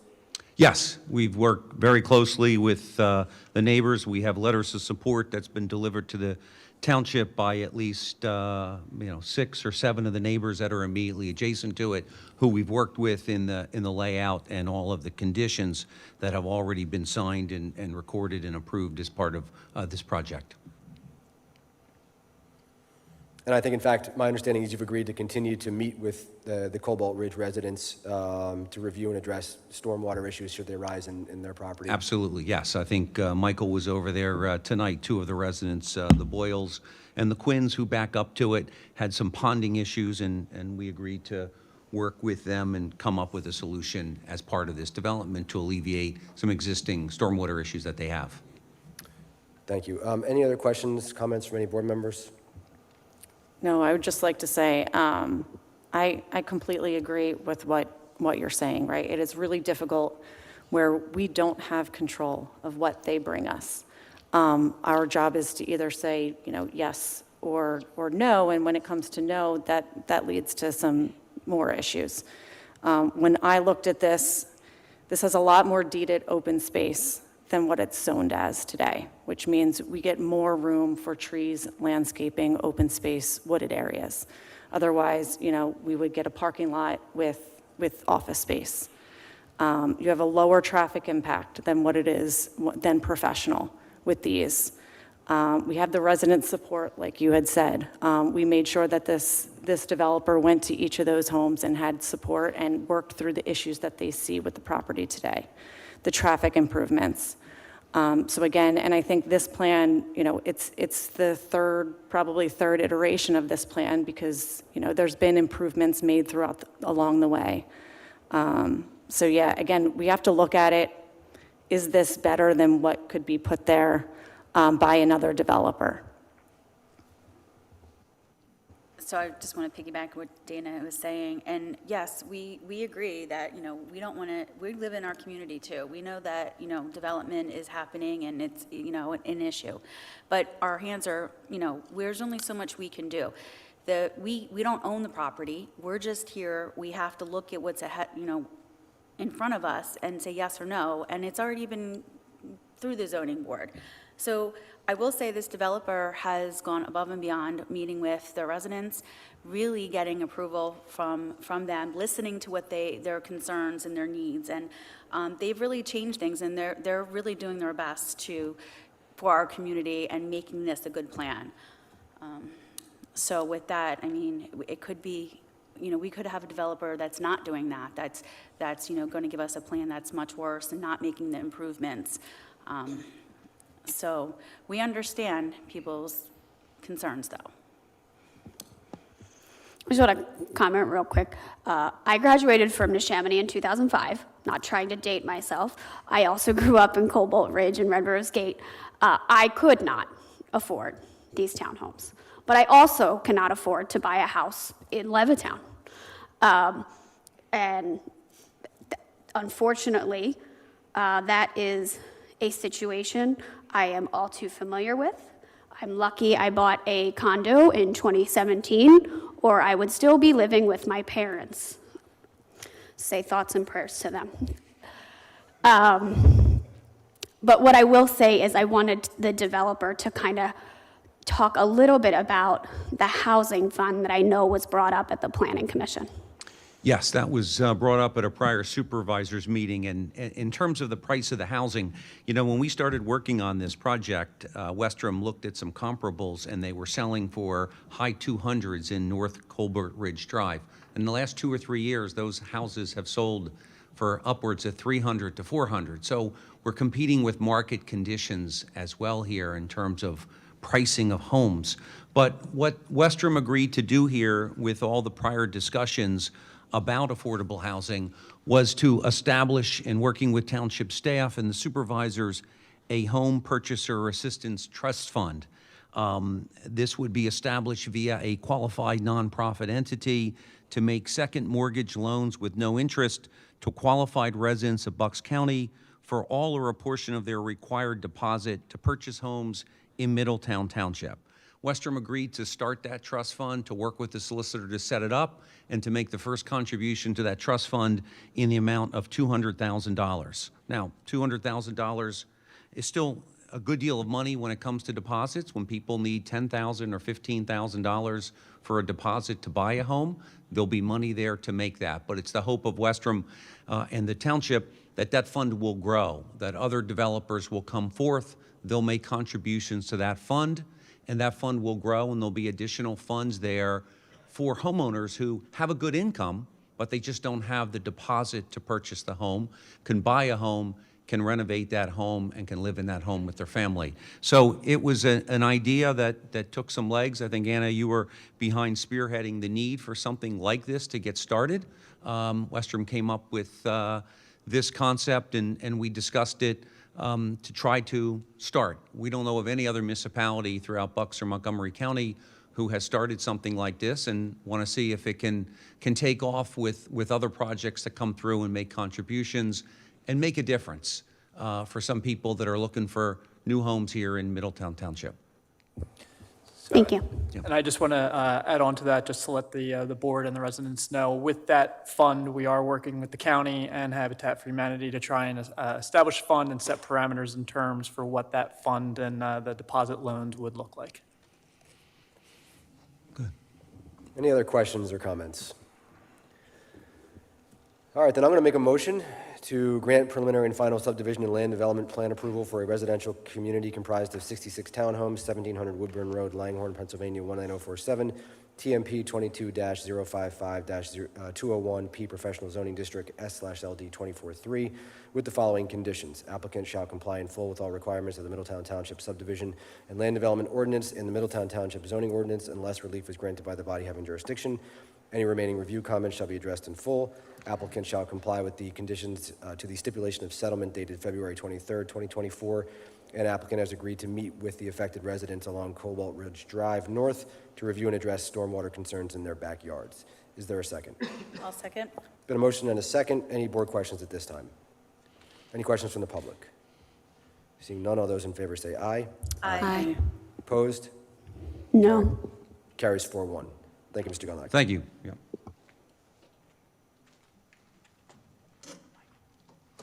We've been going for about an hour and a half, so I am going to adjourn the meeting for a few minutes just so everybody can use the facilities, get a drink, just stretch their legs. 5 minutes.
Board of Supervisors. We will move on to the next agenda item, which is a discussion of the Lennar Orchards Track 111 Townhouse Development, Woodburn Road, Langhorne, Pennsylvania, TMP number 22-057-004 in the MR Multi-Residential Zoning District S/LD number 18-8. Two items: consideration of a settlement of litigation and consideration of final major subdivision and land development plan.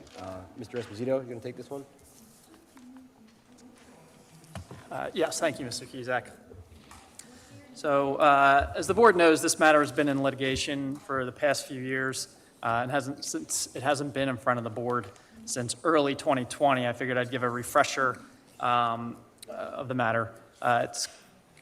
So the matter is concerning the land development application for the 15-acre property located along Woodburn Road near the Woodburn train station known as the Orchard Track. The property is zoned MR multi-residential. Unfortunately, with the litigation, we recently received an adverse court decision that is forcing the application back in front of the township. I wanted to give a history of the land development for this property just for everybody's benefit. All the way back in 2006, this property was rezoned from R1 and M1 to the MR multi-residential zoning district, which would allow the property to be developed with townhomes. At that time, the owner developer obtained additional variances, and that would accommodate 116-unit townhouse development, and they received in 2007 the land development approval for such. Because of 2008 and the recession, they didn't end up building at that time. But in March of 2017, Lennar obtained equitable ownership of the property and tried to revitalize it and obtained the same exact variances from the zoning hearing board that were obtained in 2006 and 2007. And at this time, it was permitted to do a 123-unit townhouse development. The Board of Supervisors actually at that time appealed the zoning hearing board decision and fought it for a little bit, but ultimately settled with Lennar on the variances. But Lennar agreed to only build 111 townhomes at that time. In 2018, then they made application for the land development of the townhomes. And over the next 18-month period after that, it went through numerous reviews, numerous meetings with the township, the consultants, PennDOT, and it eventually came in front of the township in January of 2020. The applicant first went in front of the Township Planning Commission for review and approval. The Planning Commission recommended denial of the application at that time based on concerns with traffic and the requested waivers. Despite the recommended denial, the applicant then still proceeded in front of the Board of Supervisors in January 2020. The board expressed the same concerns with traffic congestion, air quality, noise, and the requested waivers. The board actually voted in 2020 to deny the application. Lennar and the landowner then appealed the denial to the Court of Common Pleas. Lennar actually withdrew from the appeal at that time, but the landowner moved forward. In June of 2021, the Court of Common Pleas reversed the board's decision and remanded it back to the township to review with the developer to revise the plans to take away the certain waivers they were asking for and have it reviewed more fully. The township actually decided to appeal that court decision to the Commonwealth Court of Pennsylvania. In December of 2023, the Commonwealth Court held that the supervisors did actually properly deny the application for failure to show a hardship for the waivers. However, they remanded it back to the Court of Common Pleas to rule on other arguments that weren't previously decided upon. The Court of Common Pleas just recently issued the decision that the township violated its duty of review and ordered that the application be remanded back to the township in order for the township to approve the land development plans that were in front of it at the time of denial in 2020. So essentially right now the court has ordered that the township must now approve the land development application. This is exactly what we talk about over and over and over again when people come to us and say, you should just, stand up to these developers and vote all these things down, because this is what happens. By the time any of us were even elected, long before any of us were even elected, the zoning process had already come and gone. And so it came before us already through the zoning phase for approval for land development. And the board at that time, which most of us were on, made a decision to deny it. And what happened? Well, the developer did what developers do, and they sued us, which is their right. And so they took us to court, and for the next, I don't even know how many years, 4 years, we spent tons of taxpayer dollars paying our lawyers to litigate this case, and we litigated it, and we litigated it, and ultimately what happened at the end is we lost, and we had a judge in very sort of strong terms tell the 5 of us that we had no right to do what we did, and that we now must approve this development. So I understand the frustration when people see developments that they don't like, and they want the Board of Supervisors to just say no to everything, just stop all development, just turn everybody down. But when you do that, they are allowed to take us to court, and if we don't have a valid legal basis to deny land development, they will win. We will be ordered to approve it, which is what has happened, and that will be in the exact same situation we were, except we're also out thousands of dollars in tax money that we spent on litigation. And so while we respect and understand and appreciate the frustration with a lot of residents that there's a lot of development happening, I mean, we feel it too. We feel like we're under siege here. I mean, Middletown is prime ground for builders to come in and want to put something on every open space they can find. But we have a responsibility to spend tax dollars wisely. We have a responsibility to make decisions that are legal and sound and rational. We can't just deny things because we don't like it or because a bunch of residents don't want something, because when that happens, we end up in the situation that we are in. And so here we are now, 4 years after having voted to deny this project. We're being ordered by a judge to approve it. And let me be clear, I don't want to speak for my colleagues, but I don't think anybody likes this plan. I don't think anybody's enthusiastic or excited about this development. But we can't deny things just because we don't like them, or we would rather something different, or we wish something would be preserved as open space. We have to have a valid legal basis under our ordinances to deny, and if we don't have one, then we're going to be ordered to approve. So with that, I don't know if any board members have anything that they want to say or comment about this particular item before we move forward. I mean, I think you said everything perfectly. We've agonized over this. We're not happy about this at all. Obviously, we voted against it, and here we are. This is why sometimes we have to approve, these developments that, we live in this community too. We don't want to see all, developments all the time, but some things we have to. And unfortunately, our backs are against the wall, really, with this one. We have to be fiscally responsible for our residents. And, we're kind of in a pickle with this. But this is why when you come and you yell at us for approving everything, sometimes we have to, unless we have a valid reason not to. That's all. I think I just want to add that when we run and we try to get on the board, our intentions are to serve the community. That was mine, and I'm sure it was yours, because you want to be a part of the decisions that are affecting your families. And nobody wants to have this much development. We don't, but our hands are tied. And I think what we find is we try and make the best decisions we possibly can with the least amount of damage, but making sure that we are responsible to you as well, and it's difficult. Yeah, and I would just add, again, this is one where this was rezoned as multi-resident. A board, 2006 decided this property would make sense to be multi-residential. And, that's the problem. When you rezone something to be high density and someone brings you a plan that meets that requirement, that's, you can't say no. Otherwise, you're going to be in years of litigation.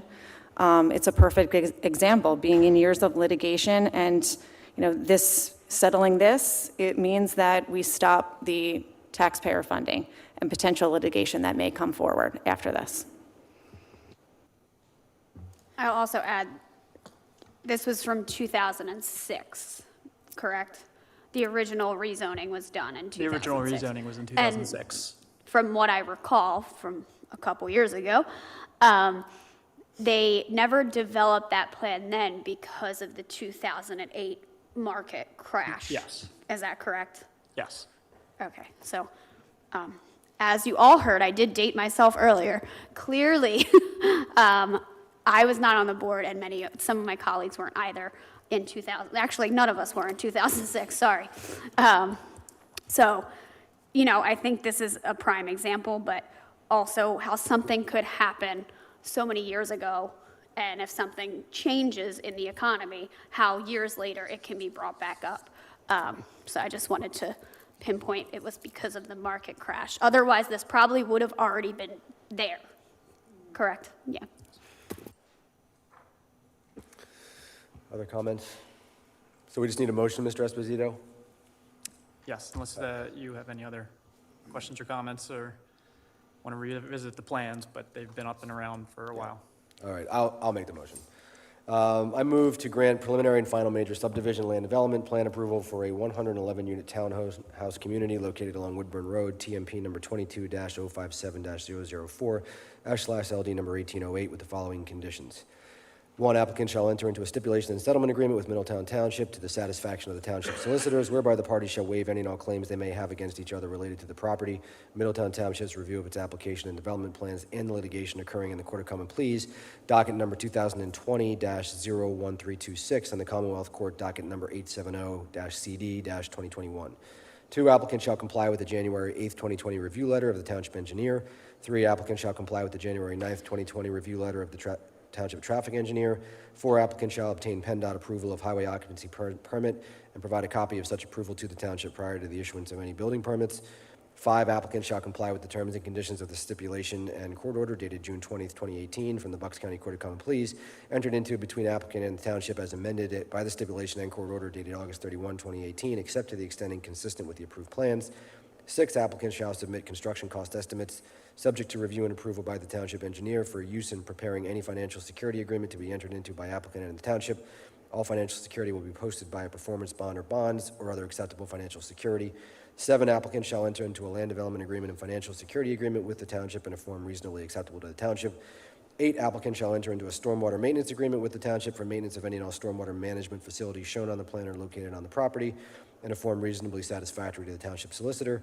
Nine, applicants shall be required to pay Middletown Township for any outstanding administration and professional fees, as well as place into escrow with the township the estimated cost for engineering inspection fees, township administration fees, and township legal fees during the construction period in the amount of 10% of the estimated construction costs. Township shall provide a monthly invoice to the applicant containing all of the invoices for the township's consultants for the previous month. 10, applicants shall be required to pay a traffic impact fee in the amount set forth in the Township Traffic Engineer's letter of January 9th, 2020, that being $14,748.23, prior to the issuance of any building permits. And finally, 11, applicants shall provide the township with financial record plans that address all review comments from the Township Engineer, Township Planning Commission, Township Traffic Engineer, Township Lighting Consultant, and the Township Fire Marshal, and in a form acceptable to the solicitor for recording with the Bucks County Recorder of Deeds. Is there a second? Second. Thank you. There's been a motion and a second. Any board questions at this time? Any questions from the public? Mr. Bruno. I'm not going to ask you to vote against this because I don't want any of you to be held in contempt, and orange probably ain't your colors, and none of you look good in stripes. But what I will say, Mike, is that what you did do, or not you, but 2020 you did do, is delay this and put up a barrier. So for that, I thank 2020 Mike, because he did the right thing, and yes, it does cost money to fight these things, but sometimes they give up for these freak developers. That's all. Any other public comments or questions? Seeing none, there's been a motion and a second. All those in favor say aye. Aye. Opposed? Nay. Carries 4-1. Next on the agenda, consideration of settlement and declaration of deed restriction appeal of Frederick W. and Dawn Belzer, 936 Virginia Avenue, Langhorne, Pennsylvania, to zoning hearing board decision dated August 27, 2021, Bucks County Court of Common Pleas, docket number 2021-04965.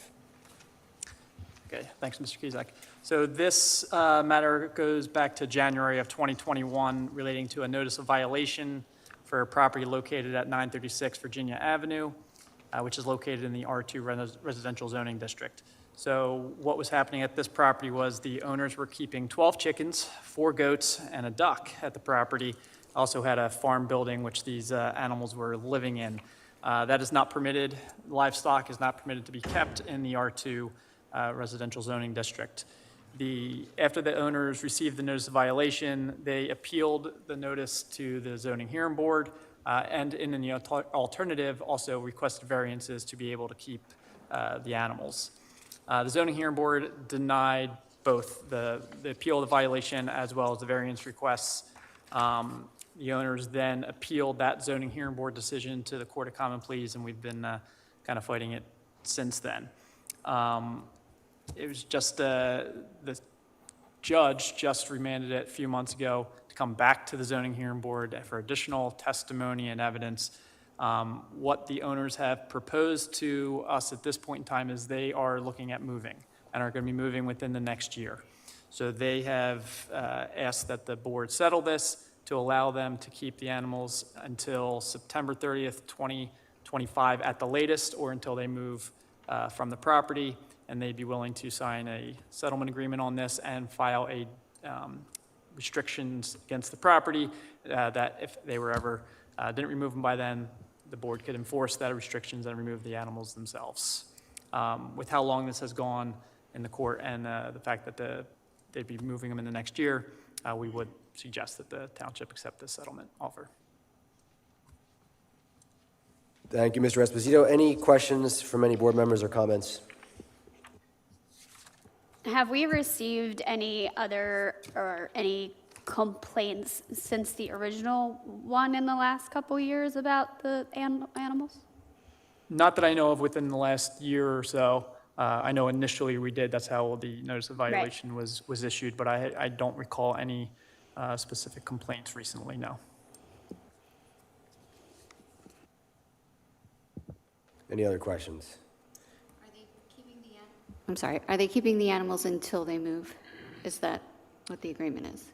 Until they move, or if they don't move by September 30th next year, they would remove them by that time. Thank you. That's the latest they would be there is September 30th of 2025. There's no other questions. I can accept a motion.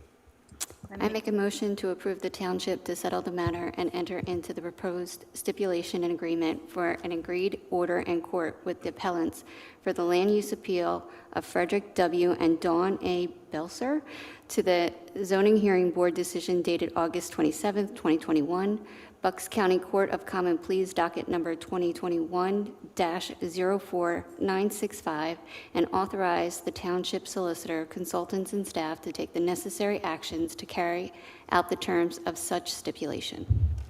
Thank you. Is there a second? I'll second. There's been a motion and a second. Any board questions at this time? Any questions or comments from the public? Seeing none, all those in favor say aye. Aye. Aye. Aye. Opposed? Carries 5-0. Thank you, Mr. Esposito. Next on the agenda, consideration of awarding a 5-year collection, transportation, and disposal of residential solid waste, recyclables, and yard waste contract. Ms. Tioli-Cools, you want to start off? I will start off, yes, thank you.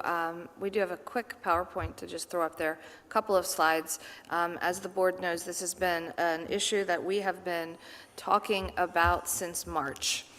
We talked in March just about the idea that the 5-year contract is up at the end of this year, and we talked again in April when the board authorized advertising the bid. We incorporated a number of options in the bid because we know that the cost of these services is going up based upon neighboring communities' experiences over the last couple of years. We posted the bids, they were open, and we launched a public information campaign in June. In June, we received 3 bids from 3 separate haulers. We talked again in July, and we're here tonight for your authorization to, or your consideration of award. Waste Management was the low bidder, and this is something we've talked about extensively, so I'm just going to scan through it. Currently, our residents pay $401 annually for trash collection. They receive twice a week manual collection, once a week bulk collection. The bids to maintain that level of service were $700. The moving to once a month bulk, a little bit less. Twice a week automated, $660 and $644. moving to once-a-week automated collection was the least expensive of the options. As everyone knows, this has been the hot topic of the summer in our community on Facebook. We spent a lot of time really trying to get the word out. We often hear from a vocal minority, so we really did effort to let everyone know. We launched an e-news, we did a survey, we talked about it on social media, cable access. Our press releases were picked up by Levittown Now as well as Fox 29. And then our final push over the last month was a postcard mailer. And again, that is to get those folks who aren't active on social media. And so we sent a postcard to 12,250 homes in our town, and we took a lot of phone calls, got a lot of feedback. The survey, we received responses from just about 3,500 residents. As you can see on the slide, we posted this again. The survey closed on Friday. We posted it Saturday morning. And I mean, the bottom line is it's about 50-50. The numbers are 48.7 to 43.5 for automated, once a week, 7.8, twice a week. But if you look at automated versus non-automated, that survey all through the last 6 weeks has been running exactly at that. It has just been, 51, 49, back and forth over the course of the summer. So you have heard from folks, definitely vocally here in this room, as well as on social media, that maintaining the twice-a-week manual is what they're in favor of. You're hearing now from folks online, through the survey, through emails, that they're concerned about the cost increase. There was also a question about moving from once a week to once a month bulk, and so there was support for that across the board, and I think that there are some things we can do with that once a month if the board now gets to choose exactly what you want to do from all of the options. But if we do move to once a month collection, there are options for on-demand bulk collection versus with once a week, people just put it out and the trucks drive up and down. So that's pretty much it from my perspective. I'm happy to answer any questions, but I know a couple of the board members have some things to say as well. Yeah, I actually want to hand it over to Supervisor Payne to just sort of address some questions or concerns that we've seen or heard over the last, weeks and months about this issue. Sure, thank you. So I did my due diligence and tried to capture as many questions I saw either online or got directly from residents. So one of the questions seems to be around the bid process and how that works and why we have to go to bid. A lot of folks seem to reach out to me and ask why we can't negotiate a lower price with waste management. I don't know if Mr. Esposito wants to explain the legality of how that works for municipalities and government. Sure. Public governments, municipalities are not permitted to actually negotiate public service contracts like this individually. They must go out to bid and provide everybody an equal opportunity to give their lowest and best bid.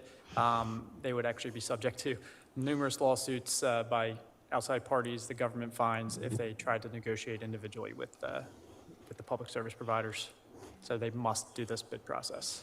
And we have to accept the lowest responsible bidder. Lowest responsible. It doesn't necessarily need to be the lowest, but it's the lowest responsible bidder. There could be other considerations if it was somebody that did not meet all qualifications or had some bad reputations that they dealt with the municipality in the past.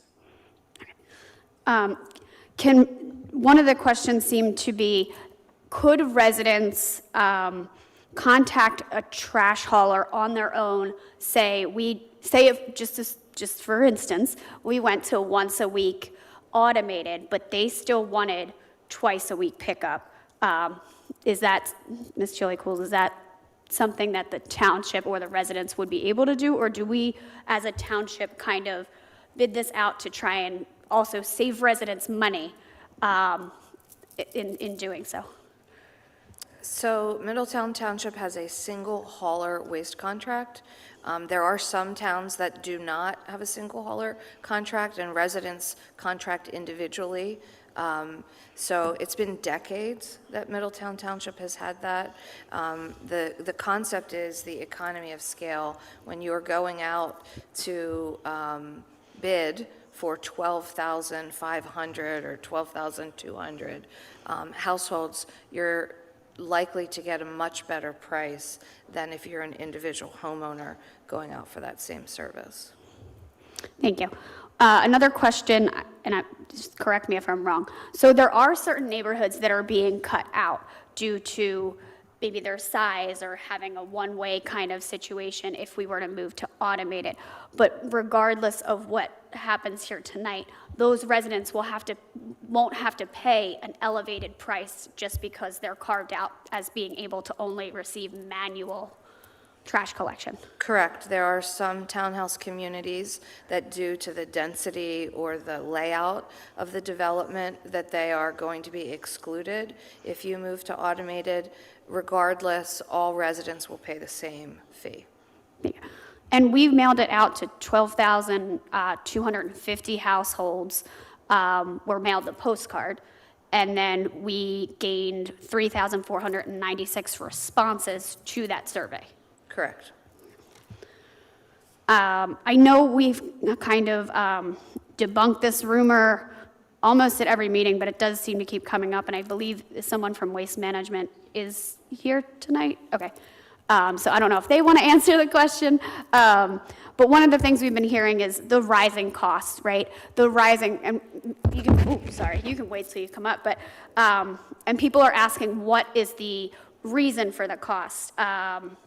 And are people going to lose their jobs? I know it's been confirmed here on numerous occasions that you have, reiterated the fact that nobody is going to lose their jobs due to if we change to automated. The rising costs have to do more so with fuel, equipment, hiring employees, also the changing market for the disposal of trash and recycling. I can see you're nodding your head, so, so it's fine, it's fine. Another kind of wild rumor, but I just wanted to speak on it because I saw it numerous times. No one on the board here will receive a kickback or an incentive or a bonus for voting on this trash contract, no matter what we choose. I don't believe I've ever received a kickback, a bonus, or incentive for voting for anything up here or against something either. So I just wanted to make it clear, our salaries are public information. I can tell you it's not enough for a full-time job, so it's around $4,000 a year. I could be a little off on that. So, unless there's something happening that I'm unaware of, which I believe is not the case, I just wanted to clarify that none of us are receiving a kickback bonus, and neither is the township, right? We receive zero incentive for accepting the most qualified, lowest bidder. There's no incentive for anybody to try and beat each other out by paying anybody off or giving us a bonus. That's kind of, I believe the list ends there for as many of the questions as I could find online. I did try and do my due diligence. I'm sure there'll be other questions as well. Thank you, Ms. Payne. Before we move into public comment, do any other board members have any comments they want to add? I just wanted to clarify, so there were a lot of questions about if you did not want to have such a big container, if it was automated, if you could go to a smaller size because you couldn't handle the larger one. When does that happen? Is that an option for the once a week automated? Yes, that is an option that was written into the bid, that after the first quarter of 2025, should you move to automated, residents could, after receiving the bin, having it for the first quarter, request a smaller bin, and that would be provided by the hauler. Thank you. And I don't know, maybe the representative from Waste Management can just confirm what you mentioned with regard to bulk pickup, that it could be moved to on-demand. Currently, it's a set day that bulk pickup is picked up, but that's something that could be part of the, if we move to once a month? Yes. Okay. Thank you. I had a email from a resident, and she was concerned about people with disabilities. Would there be some exceptions for the people? There are currently exceptions for disabled folks. If they let us know, we let the hauler know. And there are lots of instances of the hauler making accommodations for those people. Great, and we'll have that on the website, information for them? Mm-hmm. Okay, thank you. And this does not change yard waste, correct? Yard waste is remaining the same? Correct. And it doesn't change the tree pickup after the holidays? Correct. Correct. That stays the same. And this is 1 bin of trash and 1 bin of recycling, correct? Correct, 96 gallons. Yep. And for the recycling, that's for the twice a week. That's only once a week recycling, or is that 2 days a week recycling? For automated, it Yeah. would be 1 day a week. 1 day, okay. Pardon, is it twice a week? Yeah, it's remaining once a week. Correct. Okay. And I'm sorry, I might have missed this. When we do the trash pickup for weeds and grass clippings and stuff like that, that'll remain the same? That's yard waste, correct, That's yep. yard waste. Okay, I'm sorry. It's okay. All right, so we'll open this up to public comment. We do have 5 individuals that have signed up to give public comment on this, so when I call your name, come on up. The only thing I would say on this is, we've been talking about this for months now. We've addressed it at several public meetings, obviously. Lots of residents have reached out to us through various means. Certainly, we're going to give everybody opportunity that wants to be heard to be heard. But we just don't want to get into, hearing the same comments over and over and over again. So to the extent you're just repeating what somebody else has already said, just in the interest of keeping the length of this meeting reasonable, I would ask people just to not keep repeating the same talking points over and over again. The other thing I will say is, not that we aren't interested to hear what people have to say, I think it's highly probable there's little that we have not heard from people at one point or another over the several months that we've undertaken this effort. And obviously, we did the survey. Look, it was never going to be whichever way got the most votes, that's what the board was going to do. That's not how local government works. Ultimately, the 5 of us have to make the decision. This is a representative government. That's how decisions are made. But we did want to at least try to get as much input as we could from as many different people as possible. And so we thought the survey was a good way to try to reach as many households as we could. Even with all that effort and all the time spent trying to just engage people, still only about a quarter of households even responded to the survey. And then the survey results, when the final votes were tallied, it was slightly in favor, I guess, of moving to automated. It's still essentially, for all intents and purposes, statistically 50-50. So there's clearly no clear mandate by residents. And so, we as a board recognize that whatever decision we make tonight, it's very, very probable that half the residents in this township will be happy and half the residents will be unhappy, regardless of how we go. I mean, that's, I think, as the survey results were coming in, it really trended almost 50-50, as Ms. Tioli-Cool said, the entire time. So it is what it is. We have to make a difficult decision tonight. We understand that not everybody's going to be happy with it, but this is, we've got options. Obviously, if we were in a scenario where things could stay the same at the price that we currently have, that would be an entirely different situation. But that's just not something that is on the table at this point, and that's completely out of our control. So with that little introduction, I will open it up to public comment. The first name on my list is Anna Maria Cavan, Downhill Road.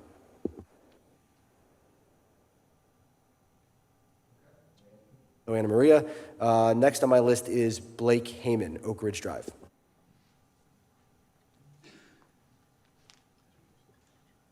Good evening. Just a couple questions, and I apologize if I'm going to be repetitive or on that. I apologize, but I'll try to be very brief and very short.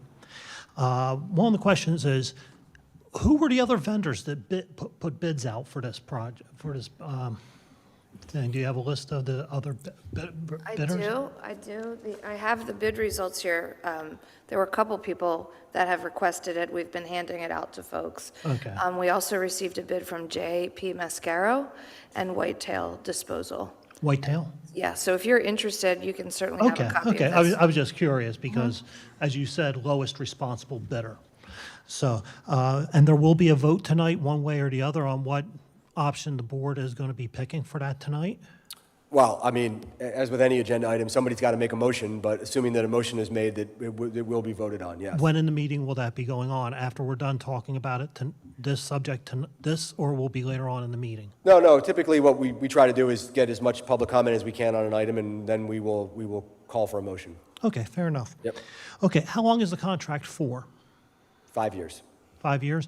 And is that a fixed cost over the 5 years? Or It is there is. an escalation clause in the contract where it might go up? No, we asked for a fixed cost, so it will be fixed for 5 years. Okay. What was it? Okay. Could I interrupt real quick? So the bid actually is structured not to be the same. We make it the same. Okay.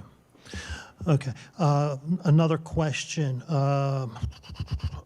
price, how long? Okay. Okay, and I would just let you know that I am in favor of, I don't like paying more money or whatever, everybody's biting the bullet, but maybe some of these employees at Waste Management are residents in our town, and we have to think about keeping them employed. And that's all I have to say, you know, and keeping them employed. And if they are residents of Middletown or any of the other townships in the area, just keep in mind that their earned income comes into the coffers of the township through the earned income tax. That's all I have to say, so thank you very much for your time. Thank you very much, sir. On that final point you made, I mean, obviously, I think everybody shares concern for the workers. It's been represented to us repeatedly over and over again by Waste Management that regardless of which decision we make, there will be no employees losing jobs as a result of whatever decision we make tonight. So certainly that's a concern that we shared and something that we asked about going into this process. Next, I have on my list Philip Morganetti, Hollybrook Drive.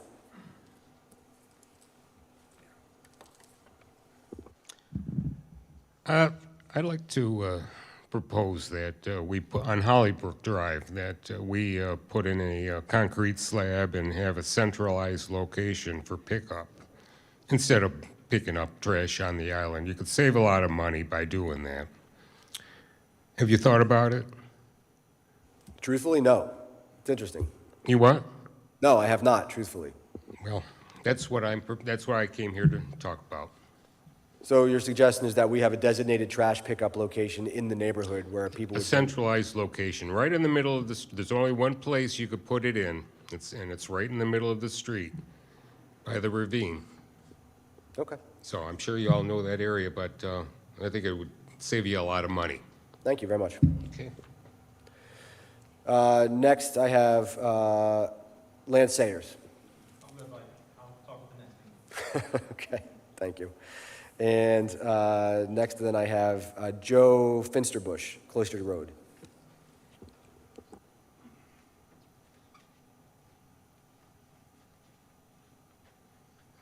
Good evening. I'll be brief. I know you guys are tired too, so I'd like to have bulk pickup once a week because I've been witnessing the once a month bulk pickup and people complaining in neighboring townships. And what's going to happen is that our township's going to become a dumping ground if we go to once a month bulk pickup. Example is the second day of the month you receive a couch. It goes on your property at the curb. It gets picked up the 20th.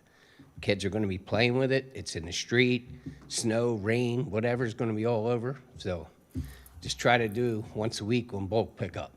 That was a concern I had, but as we were told that there'd be on-demand bulk pickup, so, which is actually better than what we have now, so. So you can request a pickup and it would be within 3 days of a Right, you'd request a pickup, and as you would get to do that once a month. Okay. Can I Thank just you. ask the Waste Management representative, do you mind coming up and just addressing this particular point? Because I do think this is an important point, and it's something that all of us were concerned about, is exactly you for what your you're time. saying. Yeah. So if we were to move, in theory, to once-a-month bulk pickup, what would on-demand bulk pickup actually look like? So residents would, and my name's Jennifer, by the way, I'm from Waste Management. The residents would have the option of going on online.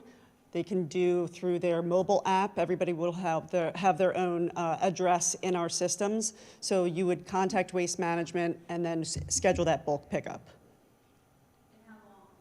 How long of a turnaround time would there be, approximately, on average? I think usually it's about 2 or 3 days. I mean, with the number of residents, we're going to have to see how many residents are going to be calling in for this all the time. And if it's going to be, are we going to have 12,000 a week? I highly doubt it with the bulk that we're seeing these days. But it's a fairly quick turnaround. And you would be able to see on your mobile app or via our customer service, they'll be able to tell you when your bulk pickup is going to be. So strange question. A lot of times people put out bulk items and buy them an hour, they're gone. So what if you put out something, you schedule it and you put it out and then you realize that somebody has picked it up? Can they contact you to cancel that? Sure, yeah, absolutely. We can cancel a bulk pickup easily. Yeah. Since you're up there, can you, and maybe Ms. Tully-Cools chime in too, can we talk about some of the customer service-based upgrades in this bid contract that maybe we don't have now that we are going to be, Sure, receiving? absolutely. So we have a new system. It's not a new system to Waste Management, just to this area, where each and every resident will have their own quote-unquote account number that's tied to their address. So going forward, you wouldn't have to call a specific number and for Waste Management and be told that they don't have your address. Or, we can't find you in Middletown because there are Middletown Townships all over the United States. So this will make the process a lot easier and a lot more streamlined in that we know exactly the address that we're going to. We can schedule the bulk pickups that way and any extra services that you would need. Can I ask you a question about recycling? Sure. So I know a lot of people say, I don't recycle because they don't really recycle, and so you are required to recycle, but I did read somewhere that you guys are improving the recycling process to address the contamination problem. Yes, so we just put in a new facility in Philadelphia. It's right off of the Cottman Avenue exit on I-95 that has some new technologies in it to be able to sort through those recyclable materials. And everything does get recycled. We take it to a completely separate facility than the trash goes to. This is another. Do you share information about the proper way to recycle through your app? Is there like a way to notify people to increase recycling? Yes, absolutely. And we can also add a widget onto your Middletown Township page if that's something that you want us to do. We can add a little widget on there with a QR code that'll take you to the landing page for recycling information. And we can partner with the township as well if you want, township branded type marketing materials. If we went to automate it, would people be able to purchase a second recycling can? Yes.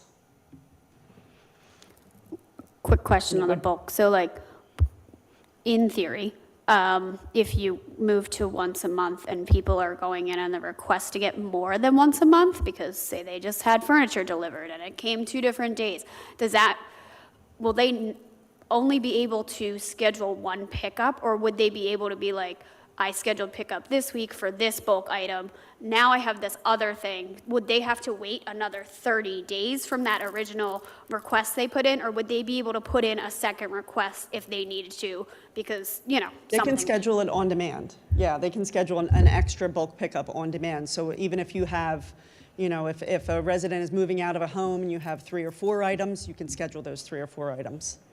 And you could do it at different times if you had to, Yes. for different pickup days.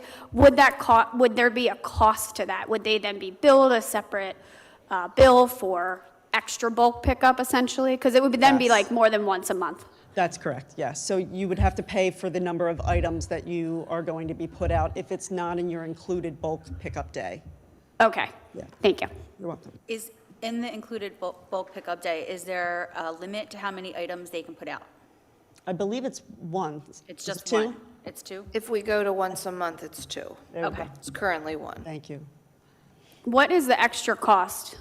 Like if they, I'm not sure that's in the bid, but that is definitely something, if you should go that way, we can iron out those details. okay, thank you. I Yeah. just wanted to clarify in Sorry, I case wasn't- anyone asked. It's okay. All the information. Thank you. Yeah, so I just want to clarify. So what's in the bid is either a monthly pickup, is that one day, like the first trash pickup of the month? We would have to work with the township to schedule that because different parts of the township are picked up on different days. Right, so it would be a specific day, but then residents could pay to do on-demand throughout the month? Yes. Okay, but that on-demand is paying? I think the bid is structured right now that if we went to once a month, that there would be once a month collection for 2 items.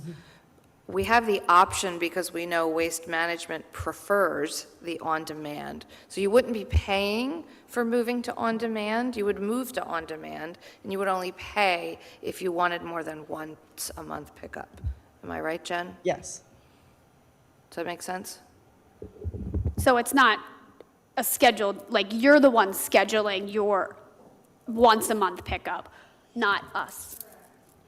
Correct. If you think about it right now, because it's once a month, the trucks are driving up, or once a week, the trucks are driving up and down the streets, right?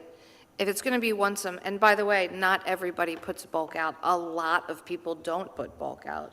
If you move to once a month, you would have a lot of driving up and down the streets with nothing. It really makes a lot more sense for the residents and for the hauler to have an on-demand system.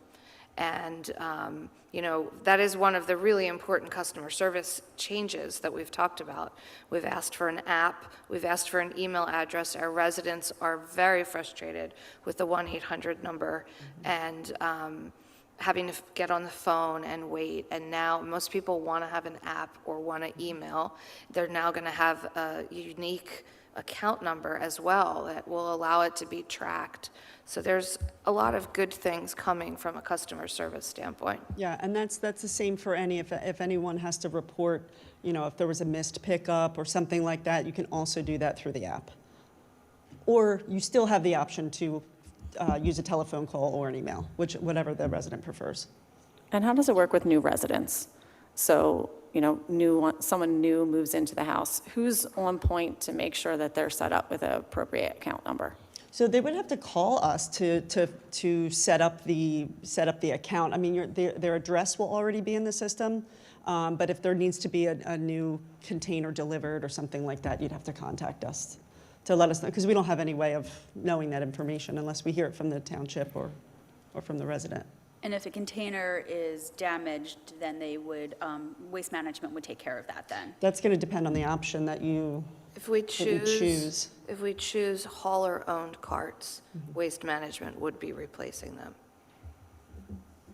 Can you talk a little bit, I know we had, people had concerns, including us, about, in the beginning about people losing their job if we went to automate it, and we've been assured that that's not the case. Can you explain that a little bit? Sure. And I know it's a valid concern. It's not something that we are in the business of letting our employees go. In fact, the entire industry is going to moving toward automated collection, and therefore we have to train these drivers on the automated collection and on those trucks.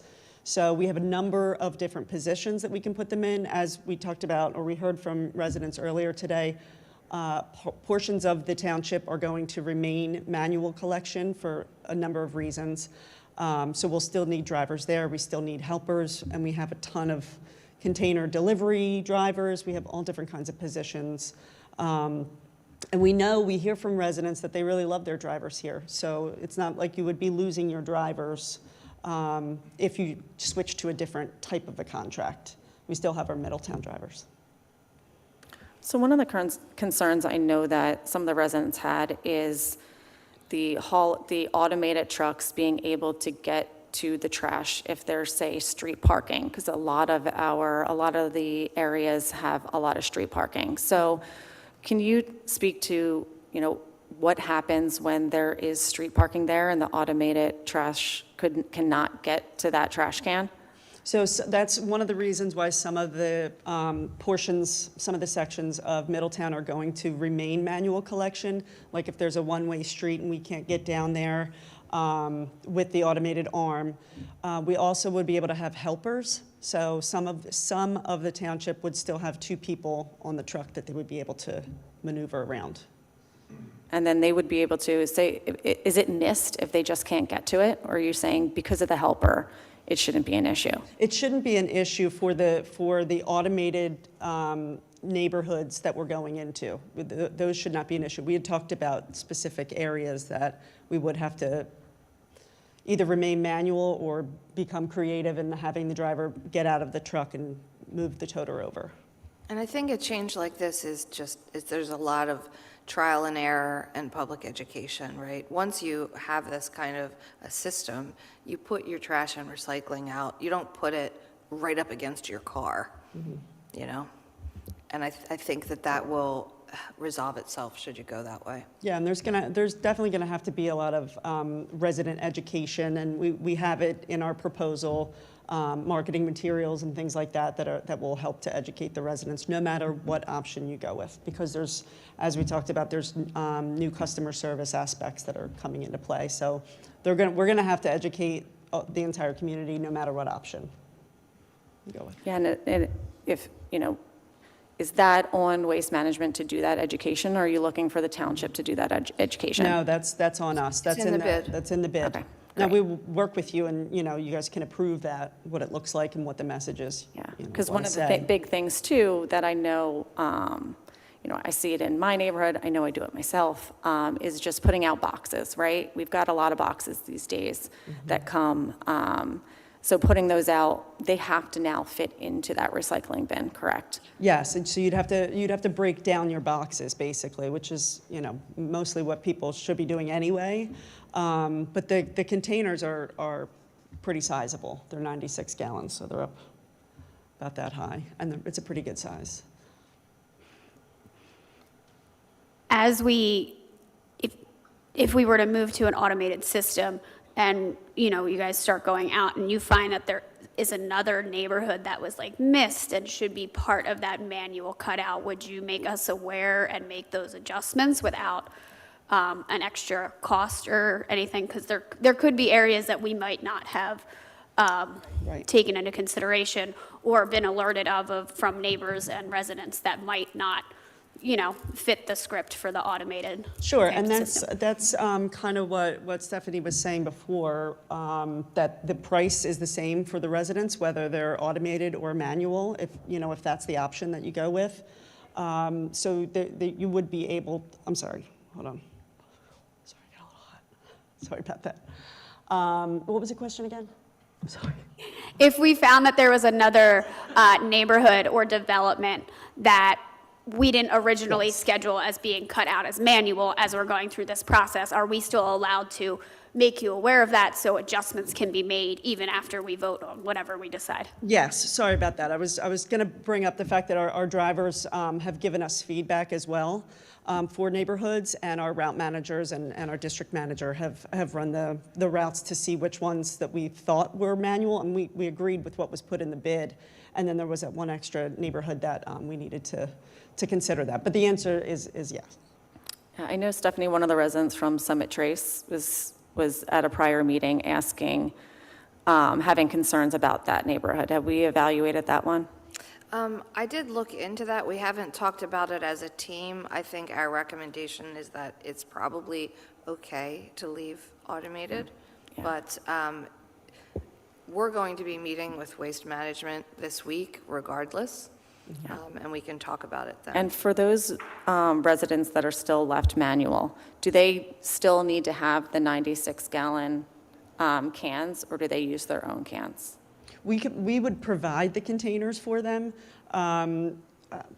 Yeah, It was discussed. I don't think it was, I think our expectation was that they would probably be continuing to use the cans that they have, because many of them can't accommodate the large, like Hollybrook doesn't have the ability to accommodate a toter in front of their, their townhomes, and they have parking spaces right in front of their houses. They don't have driveways.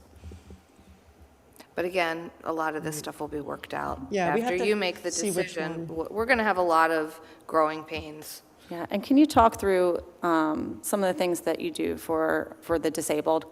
So I know there's been a lot of comments, hey, I only put a small bag out because I can't handle a trash can, I'm elderly, or, I just don't have the physical capacity to be able to put a trash can, and like, what do we do for those situations? Sure, so those situations, I mean, when we had talked about it earlier, going through, like with the township and what our special cases would be, it actually came to our attention from our district manager that some of the drivers are already doing these things without us even knowing about it, just, taking the can back up for whoever is there.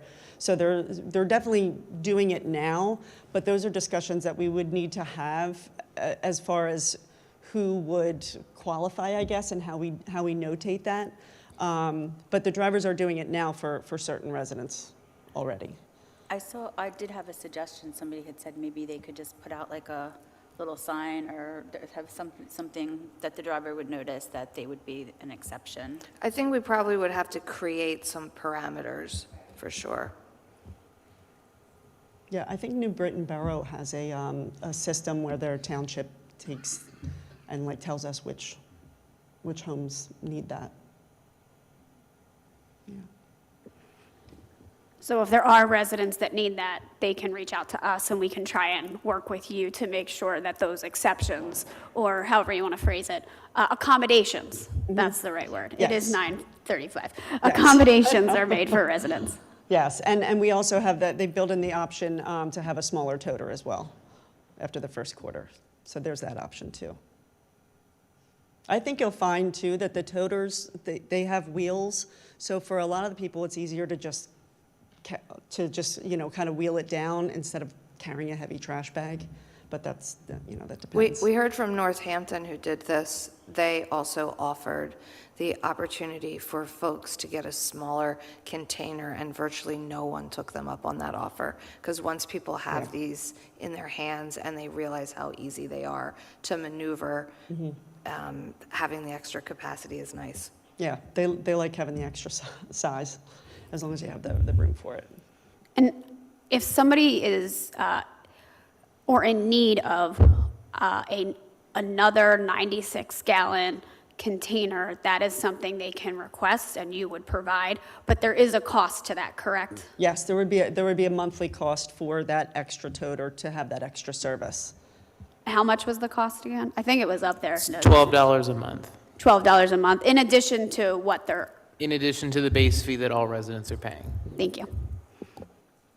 And those toters are, whether it's the township or waste management, they're essentially replaced if they are damaged or lost or stolen. Those would be covered under waste management, and for the other options, there were options built into the bid as to whether the township would own the containers or whether the hauler would own the containers. So that's up to you all. And if you do decide to move to automated, the staff recommendation is to have waste management owned toters.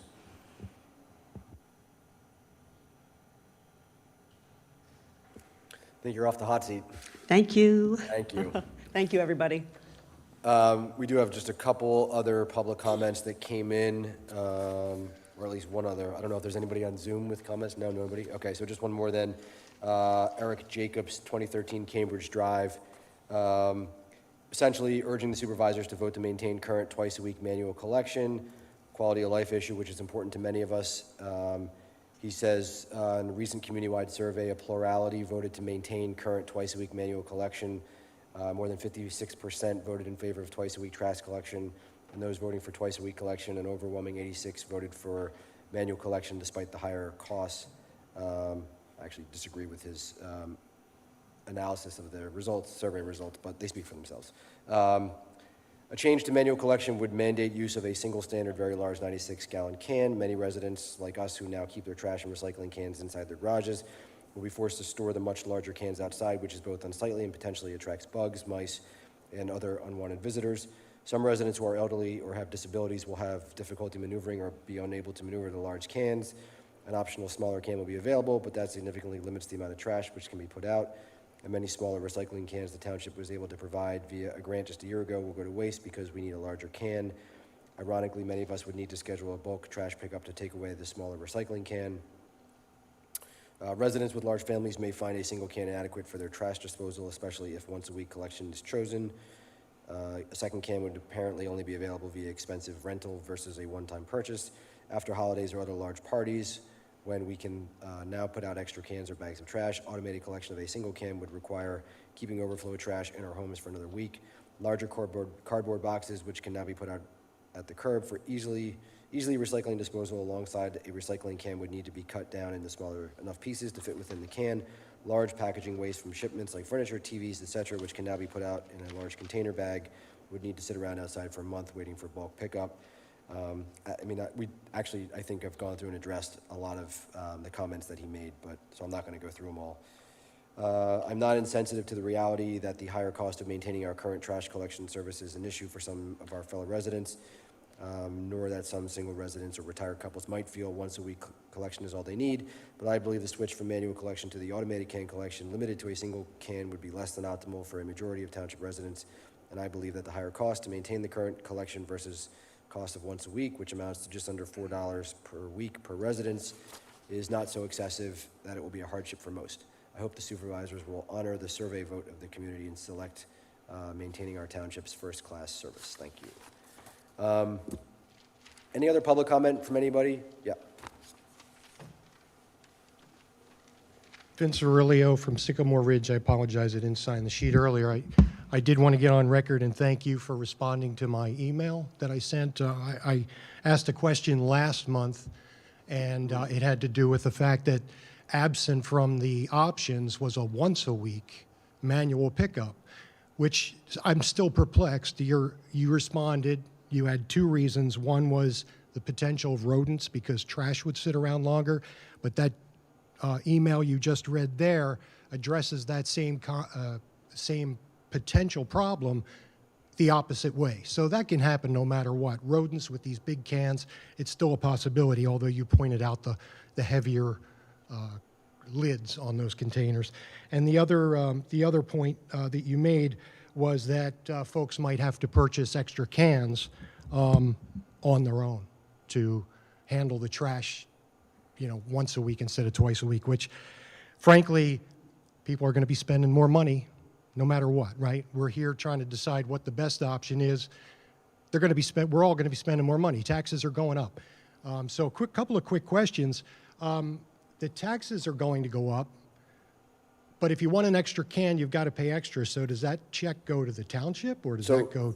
And let me just to be clear, these are not taxes. You collect the tax money, right, and then pay the tax. We do not. It's a separate fee for service that is separate and apart from your tax bill. It's separate. So I currently receive that?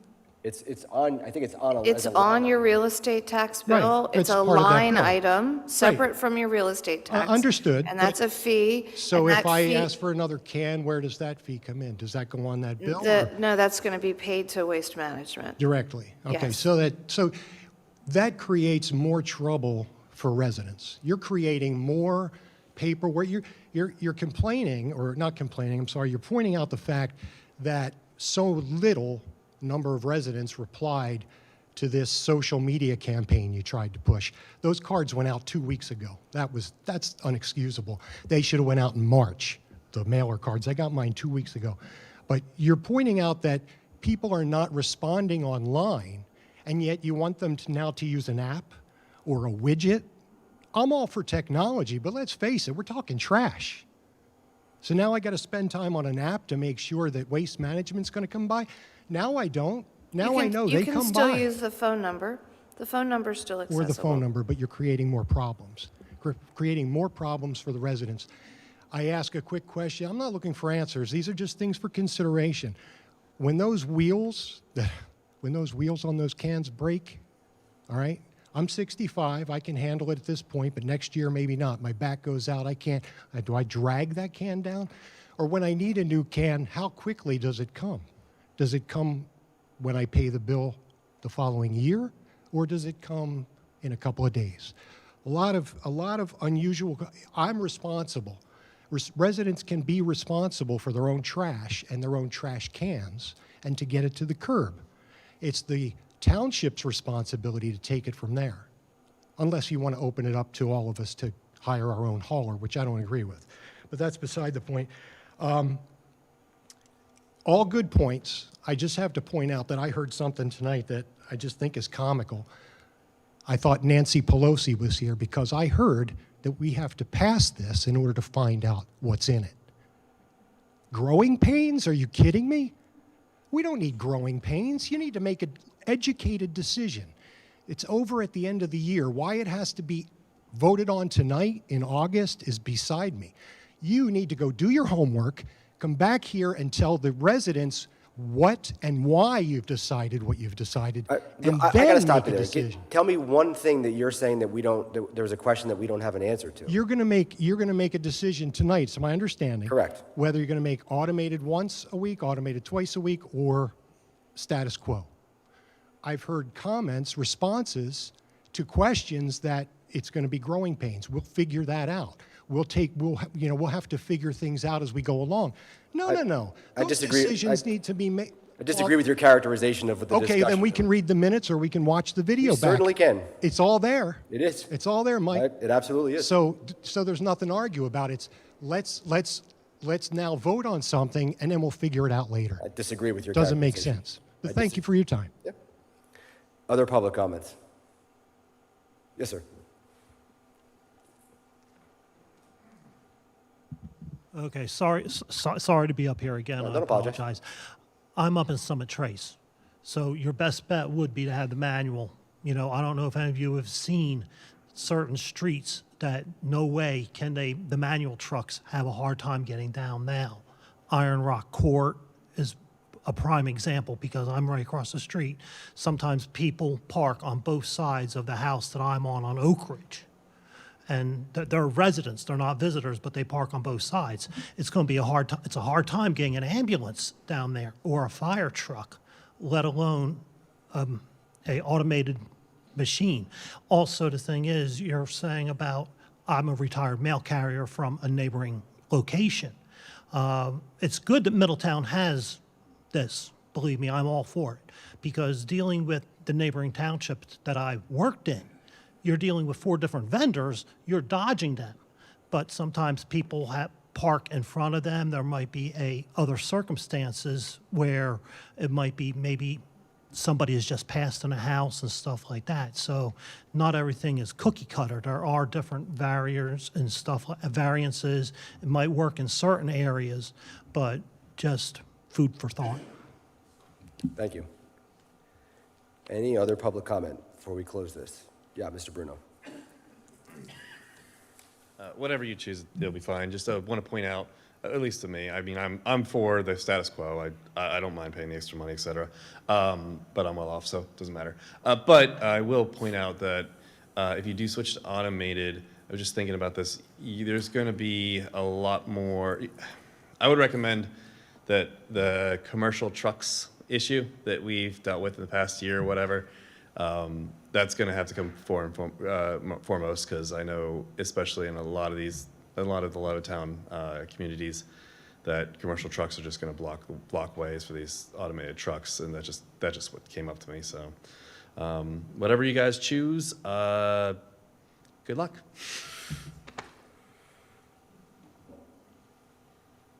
Any other questions, comments? Okay, so we'll close down public comment. At this point, I don't know if any supervisors have any comments that they want to make, and if not, I can move on and accept a motion.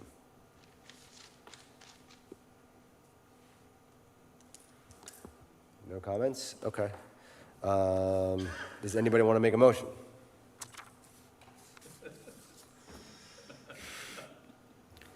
I mean, it's a really tough decision, right? We've heard from residents over and over again that they want to keep it the same way. They want to keep it existing. There's the size, I think the size and the space. One of the things that I know my parents have vocalized to me is that they have a small garage and those large cans will not fit in it along with their car. So I know that's going to be a lot of issues for a lot of the residents. And so I think size and space is a huge issue. Again, I also think that, we're talking about cost, right? It's a cost increase either way. So we are voting to, increase costs for residents. So it's a tough decision. Yeah, I mean, look, I started out by saying whatever we decide, we're basically going to have half the residents in the township unhappy. I mean, that's kind of what the survey results told us. I think that's probably anecdotally what we've experienced just talking to people and getting feedback from people. And so we kind of knew that coming in, that this was going to be the reality.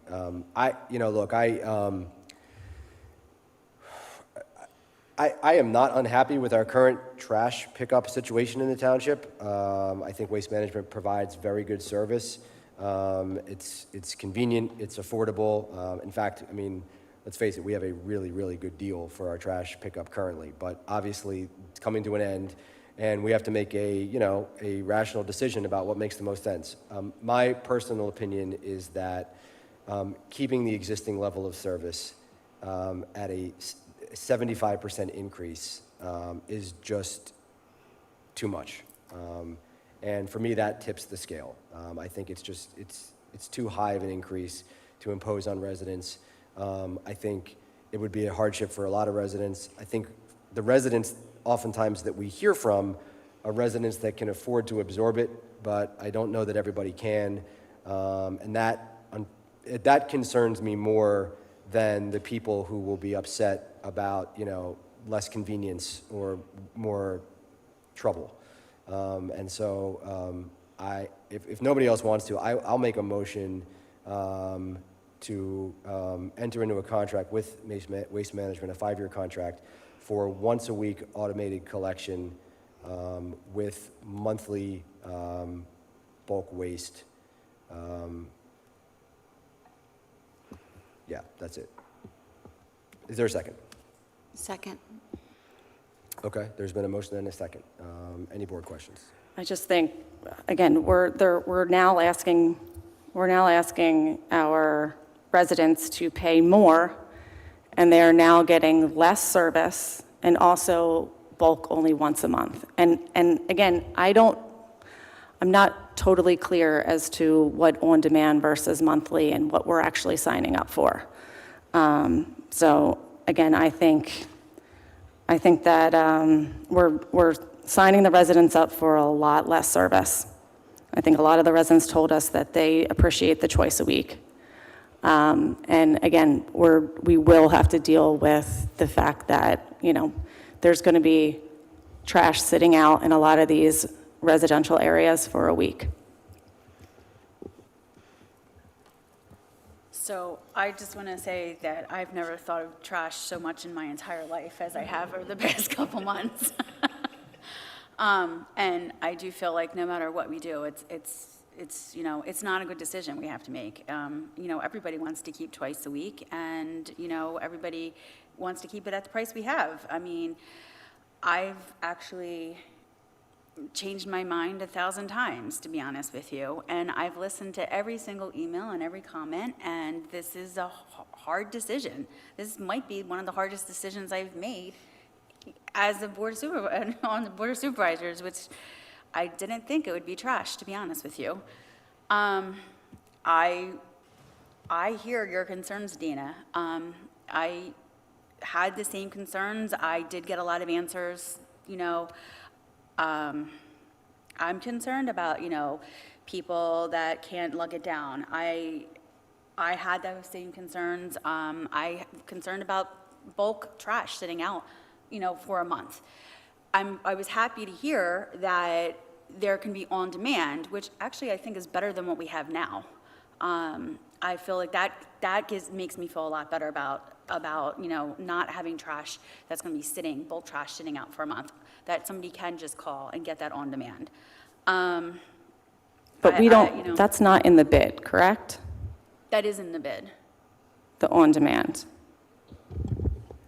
The specific on-demand is not in the bid, Okay. although Waste Management would prefer us to Okay. move to an on-demand system. So if we do automate it, then that's what we will do. Is that correct? I mean, I think that's the way to go. I mean, it's your decision. If you're going to move to once a month bulk pickup, it truly makes sense Well, to have a I wouldn't want on-demand. something sitting and Yeah. waiting for a month. Absolutely not.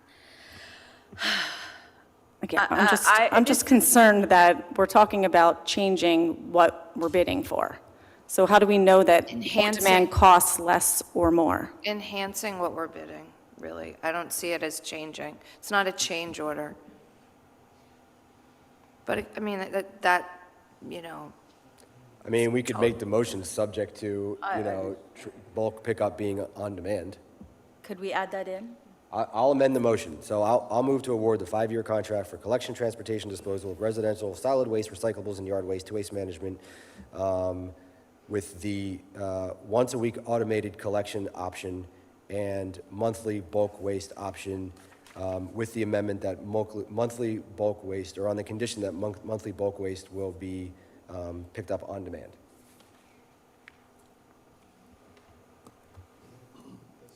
Is there a second? I second. Okay, so there's a motion and a second. Change the bid. When I asked you last month, you said it was too late to change. Now you're changing. Again, we're not changing the bid. Irresponsible. Very irresponsible. So there's been a motion and a second. Any other questions or comments? I'm just going to ask a quick question. Due to this being a separate line item and not part of the overall property taxes, we can't use grant money or any other funding to offset these costs. That's correct? There's no grant money available to offset trash collection costs. That's what I thought. I just wanted to clarify for anybody at home who was curious. Thank you. You know what, we haven't run into this situation, but we have a motion open and seconded. Can there be another motion that's put through, or do we have to vote on that one first? You have to vote on the motion that's on the floor, unless someone makes a motion Unless you make a motion to table. You either have to vote on the motion, or you can make a motion to table that Well, motion. wait, there's been a motion. So- There's been a motion and a second, so we have to vote on the motion. Or somebody can make a motion to table that specific motion. Okay. And then somebody would have to second that? Correct, yes. Okay. There's been a motion and a second. Are there any other board questions or comments? I'm just going to finish my comment. So again, this has been very, very hard decision, and I have gone back and forth 1,000 times. However, I do know that we have some residents, some seniors that are on fixed incomes. We have families that can absorb more of an increase than we're already going to be increasing, and that there's no getting around that. But this is going to be a hard hit for a lot of families, so I feel like we have to be responsible to our residents. I want to piggyback on that. As a single mom who runs a household, I have a daughter in college, I have a daughter in middle school. It is a lot right now to run a house. And I think we have to be mindful of everybody in our community. I think we heard that we are going to take care of our elderly, our folks that maybe might have a problem getting it down. We are going to be cognizant of them. We're going to offer a lot more when it comes to customer service. So when we're talking about community and we're talking about serving people here, let's talk about serving everybody, because some of us can't take the hit.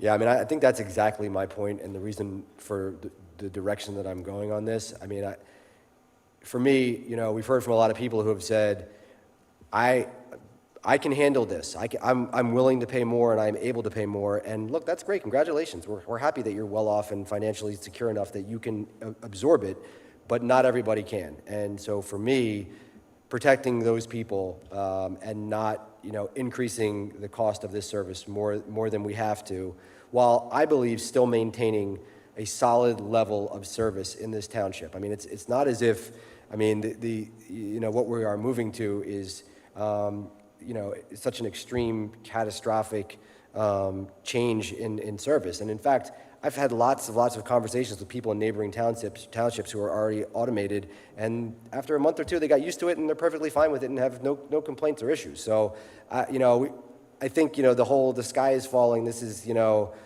going to be, really, really terrible. I just don't think it's going to be as bad as most people are fearing. And again, even if it is going to make life less convenient for some people, I think that's a luxury. And for some people, it's just not something they can shoulder. And so I think, on balance, putting these things on a scale, worrying about our residents who maybe can't afford the substantial 75% increase, for me, tips that scale. Any other comments, questions? Yes, Mr. Vala. There is one Zoom resident that has their hand raised to make a comment. Okay, if you're we can put him in. to entertain. The resident named Melissa, please go ahead.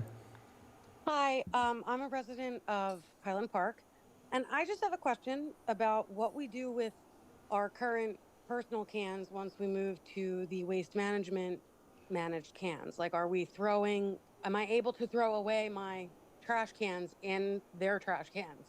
Or what am I doing with those?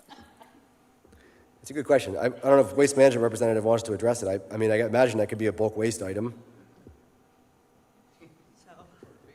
So we actually, I received this question I believe from Liz last week, and it's something to where we need to know what contract that we're going with first, to know whether we're going to collect, potentially 12,000 plus containers from the residents that we have. If we're going to automated, we'd have to swap out those containers, but it's something that wasn't brought up in the bid, and that we're going to have to.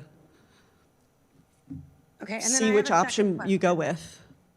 I also have a second question.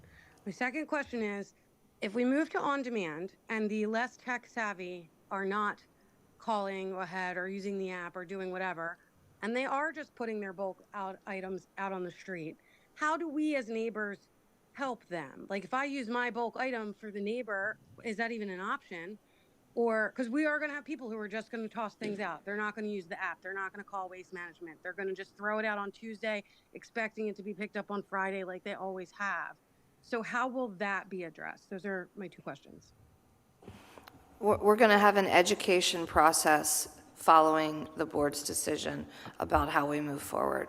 It's going to be if you move to automated, there's going to be a big change. There's going to be a lot of public information, and we'll have to address these questions.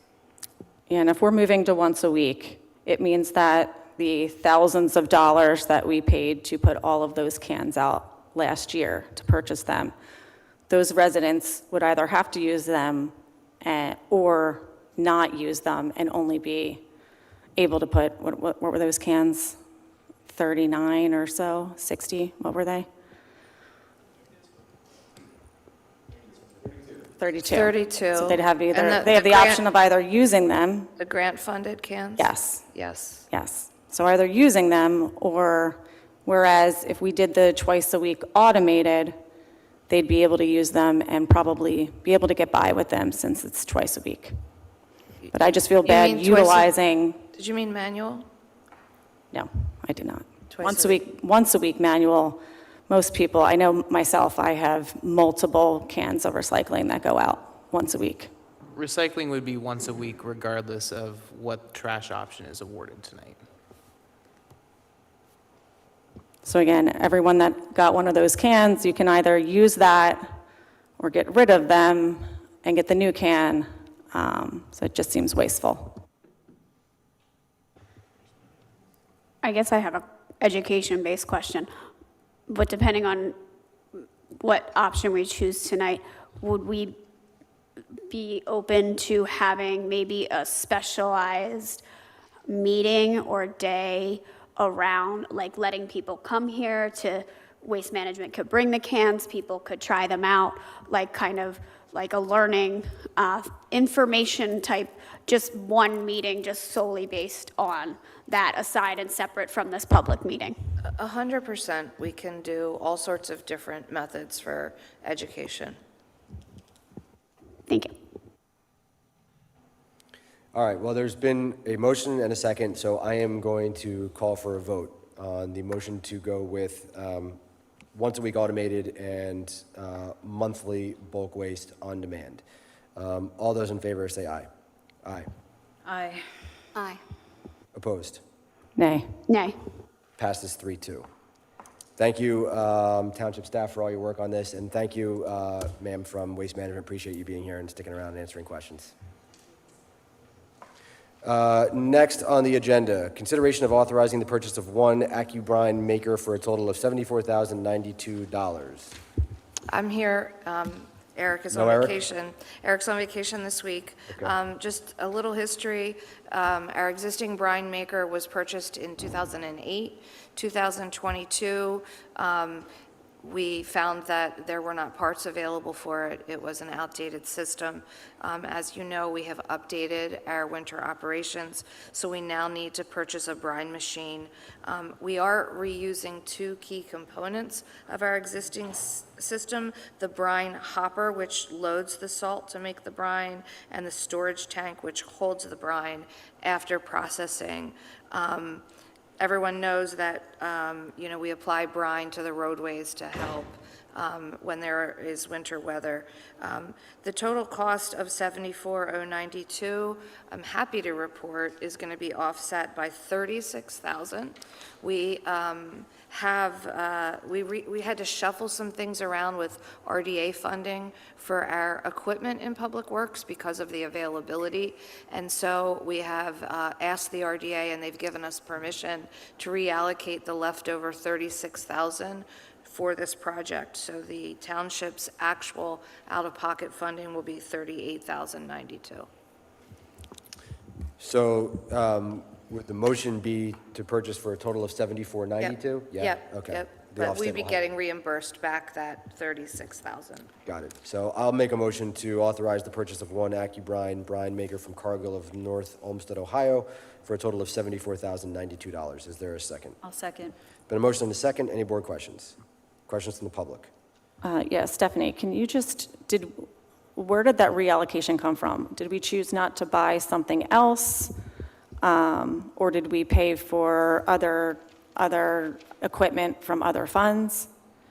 I can give you I don't have that, unfortunately, but I do know that Eric has had to shift around the items that he wants to purchase because of the long lead time. I'm happy to get you that. So it sounds like we're most likely not purchasing something that was initially Correct. on our radar. Correct. For timing. I'm sorry I don't have that. Okay. I can get that to you by tomorrow. Any other questions or comments? There's been a motion and a second. All those in favor say aye. Aye. Aye. Aye. Opposed? Carries 5-0.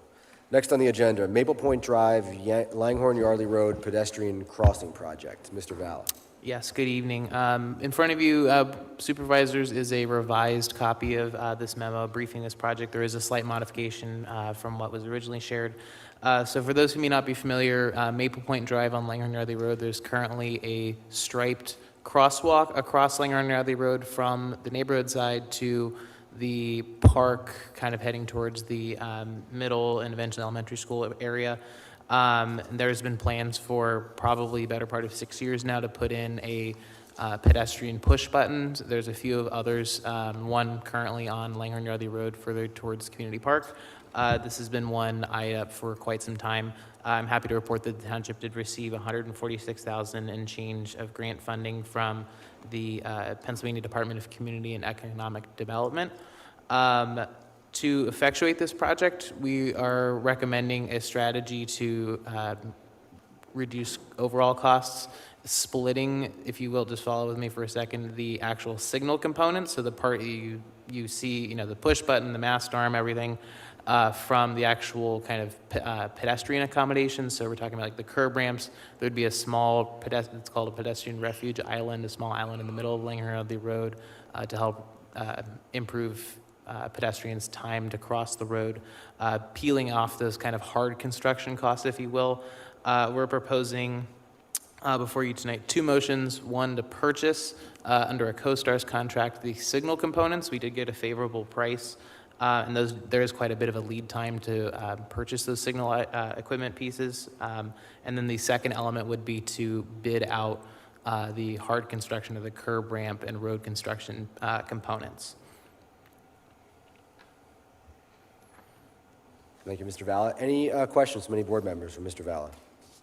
How much do we think the road construction is, what does that entail and how much will it cost? Yeah, it's essentially a couple of curb ramps. There's a small island construction in the middle of Langhorne Road, a little bit of pavement striping. The engineer's estimate is about $75,000. We were attempting to utilize the existing road paving contract as a change order. We didn't get favorable pricing for that. And consultation with the traffic engineer was that by doing just a bid standalone for the construction components, this project would get us closer to that $75,000 construction budget. Gotcha. I think this goes into something that I know I've talked through before, is our restrictive RCO. A lot of townships, when I've done my research, their limits are $150,000, $250,000 in order to have to go out to bid. Otherwise, you could utilize, going through construction. Is that something that's the case here, where because it's exceeding our 20,000 threshold, we need to go out to bid for it? Because it exceeds the state bid limit, we would have to go out to bid for it, and because it would also exceed, we expect the RCO price, then those rules would also apply. Right, and we know that usually, Morrissey is one of the few people that are quoting our bids right now. Do we have any indication that that's going to come in lower, since they already gave us a price? Sure, there's a few contractors that are kind of keen for this scope of work. We've used another contractor that is often awarded for like our curb ramp program, which that'll be, we're hoping to get bids back for the full-blown curb ramp program later this month. There's also a different contractor that's done the Public Works building, the Swift Road intersection. So there are a handful, but yes, there is a limited few contractors that do qualify. Yeah, I would just say, I know we've talked about it before, if we can bring it to one of the upcoming meetings to discuss. Any other questions for Mr. Valla? Would this be timed, like, there's all that road work going on right there. Would this be timed to not necessarily be done, like cause more traffic, I guess, than the current traffic situation of the road work being done? Yeah, so you're referring to the Langhorne Road PennDOT project. So there is a probably good 1/4 to 1/2 mile buffer from the end of that project zone. So Briggs Road is kind of the unofficial barrier, or the far limit of that project. We're one entire intersection down on Maple Point Drive, so it's a good distance away from that PennDOT construction. We do expect probably late this year, early next year, for this to be done and in the ground. And from what we've been hearing from PennDOT, a lot of that construction on the Woodburn side, so closer to this project, is a little bit further out. They're starting on the Bridgetown side, so the opposite end. Thank you. Any other questions or comments? I'm personally really glad we're moving forward with this. This is something that's been in the works for some time. We've heard from a lot of residents that there's a serious need for it. This crossing is an access point to both Community Park and Maple Point Middle School for lots of kids. So glad we're moving forward with this. Disappointed, obviously, that we couldn't do it as a change order with the road paving, but understand that this is the avenue we have to take now. So I'll make two motions. First, I'll move to authorize a contract with CoStarz vendor Armour & Sons Electric of Langhorne for purchase and installation of pedestrian signal equipment for the Maple Point Drive pedestrian crossing project in an amount not to exceed $90,210. And second, I'll move to authorize advertisement of bid specifications for roadway and curb ramp construction for the Maple Point Drive, Langhorne Yardley Road pedestrian crossing project. Are there seconds for both motions? I'll second. Been a motion and a second. Any questions at this time from the board? Questions from the public? All those in favor say aye. Aye. Aye. Aye. Both motions pass 5-0. Thank you, Mr. Valla. Thank you.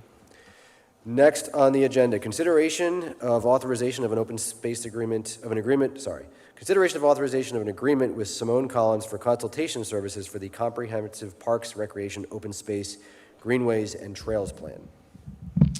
Yes, sir. Good evening. I'm here to provide the board with an update on the Comprehensive Parks, Recreation, Open Space, Greenways, and Trails Plan. This plan is used to guide our Parks and Recreation Department in decision-making for the next 10 to 15 years. The township received a grant from DCNR with a 50% match to help fund this project in early 2023, and we received approval from the board to go to RFP for consultants at the July 2023 board meeting. In the time since then, we've worked with DCNR on our scope of work for this project to have that approved to use for the RFP. And we created a steering committee for the project of interested residents who will be helping assist with the process. In late May, we began soliciting for requests for proposals, and we narrowed it down to 3 candidates, 3 firms, that we interviewed at a meeting on Tuesday, the 30th of July, with the committee, township staff, and supervisors Dana Kane and Bernadette Hanna. I would like to thank everyone who was a part of that process for their hard work and dedication. At the conclusion of that process, our committee is recommending that we choose Simone Collins to receive this proposal. They're a landscape architecture firm that we worked with previously on the multimodal plan in 2023. So I'm asking the board to give authorization for the township to enter in a contract with Simone Collins to provide consulting services for this project in an amount not to exceed $110,000 per our grant with DCNR. And I can answer any questions you may have. Thank you, Mr. Graham. Any questions for Mr. Graham? I just wanted to share that when they did the presentation, that Simone and Collins did have a lot of background information because they had worked with us previously. And they had a great insight into our township. Other questions or comments? I just wanted to say I'm excited about this, so thank you. Thank you. I feel like this may be the first exciting thing I've seen on the agenda. Appreciate Glad I that. get to smile about something, so thank you. You weren't excited by the Briner? I forgot to be. That's just my bad. Any other questions or comments? If not, I can accept a motion. I move to execute a contract for consultant services for the Comprehensive Parks, Recreation, Open Space, Greenways, and Trails Plan with Simon Collins not to exceed $110,000. Thank you. Is there a second? Ooh, I'll second. All right. Been a motion and a second. Any board questions? Any questions or comments from the public? Seeing none, all those in favor say aye. Aye. Aye. Aye. Opposed? Carries 5-0. Thank you, Mr. Graham. Thank you. Next on the agenda, discussion of the 2025 budget calendar. Ms. Teoli-Pools? Okay, I'll make it brief. We have scheduled that we will kick off the process on August 26th to do our capital planning meeting.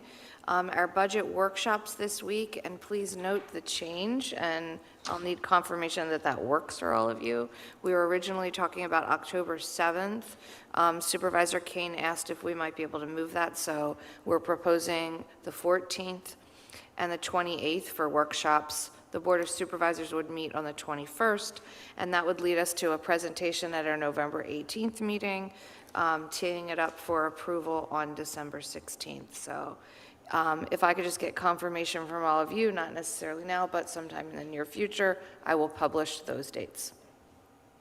That's all I have. Thank you. Thank you. Any questions or comments regarding the 2025 budget calendar? No, I just note to the residents, again, this is the time when we're making a lot of the decisions for the upcoming year. So again, if you can make it out to these meetings are not televised, I don't believe, the budget workshops or the capital planning, so there's really not a way to go back other than the minutes. I would very much have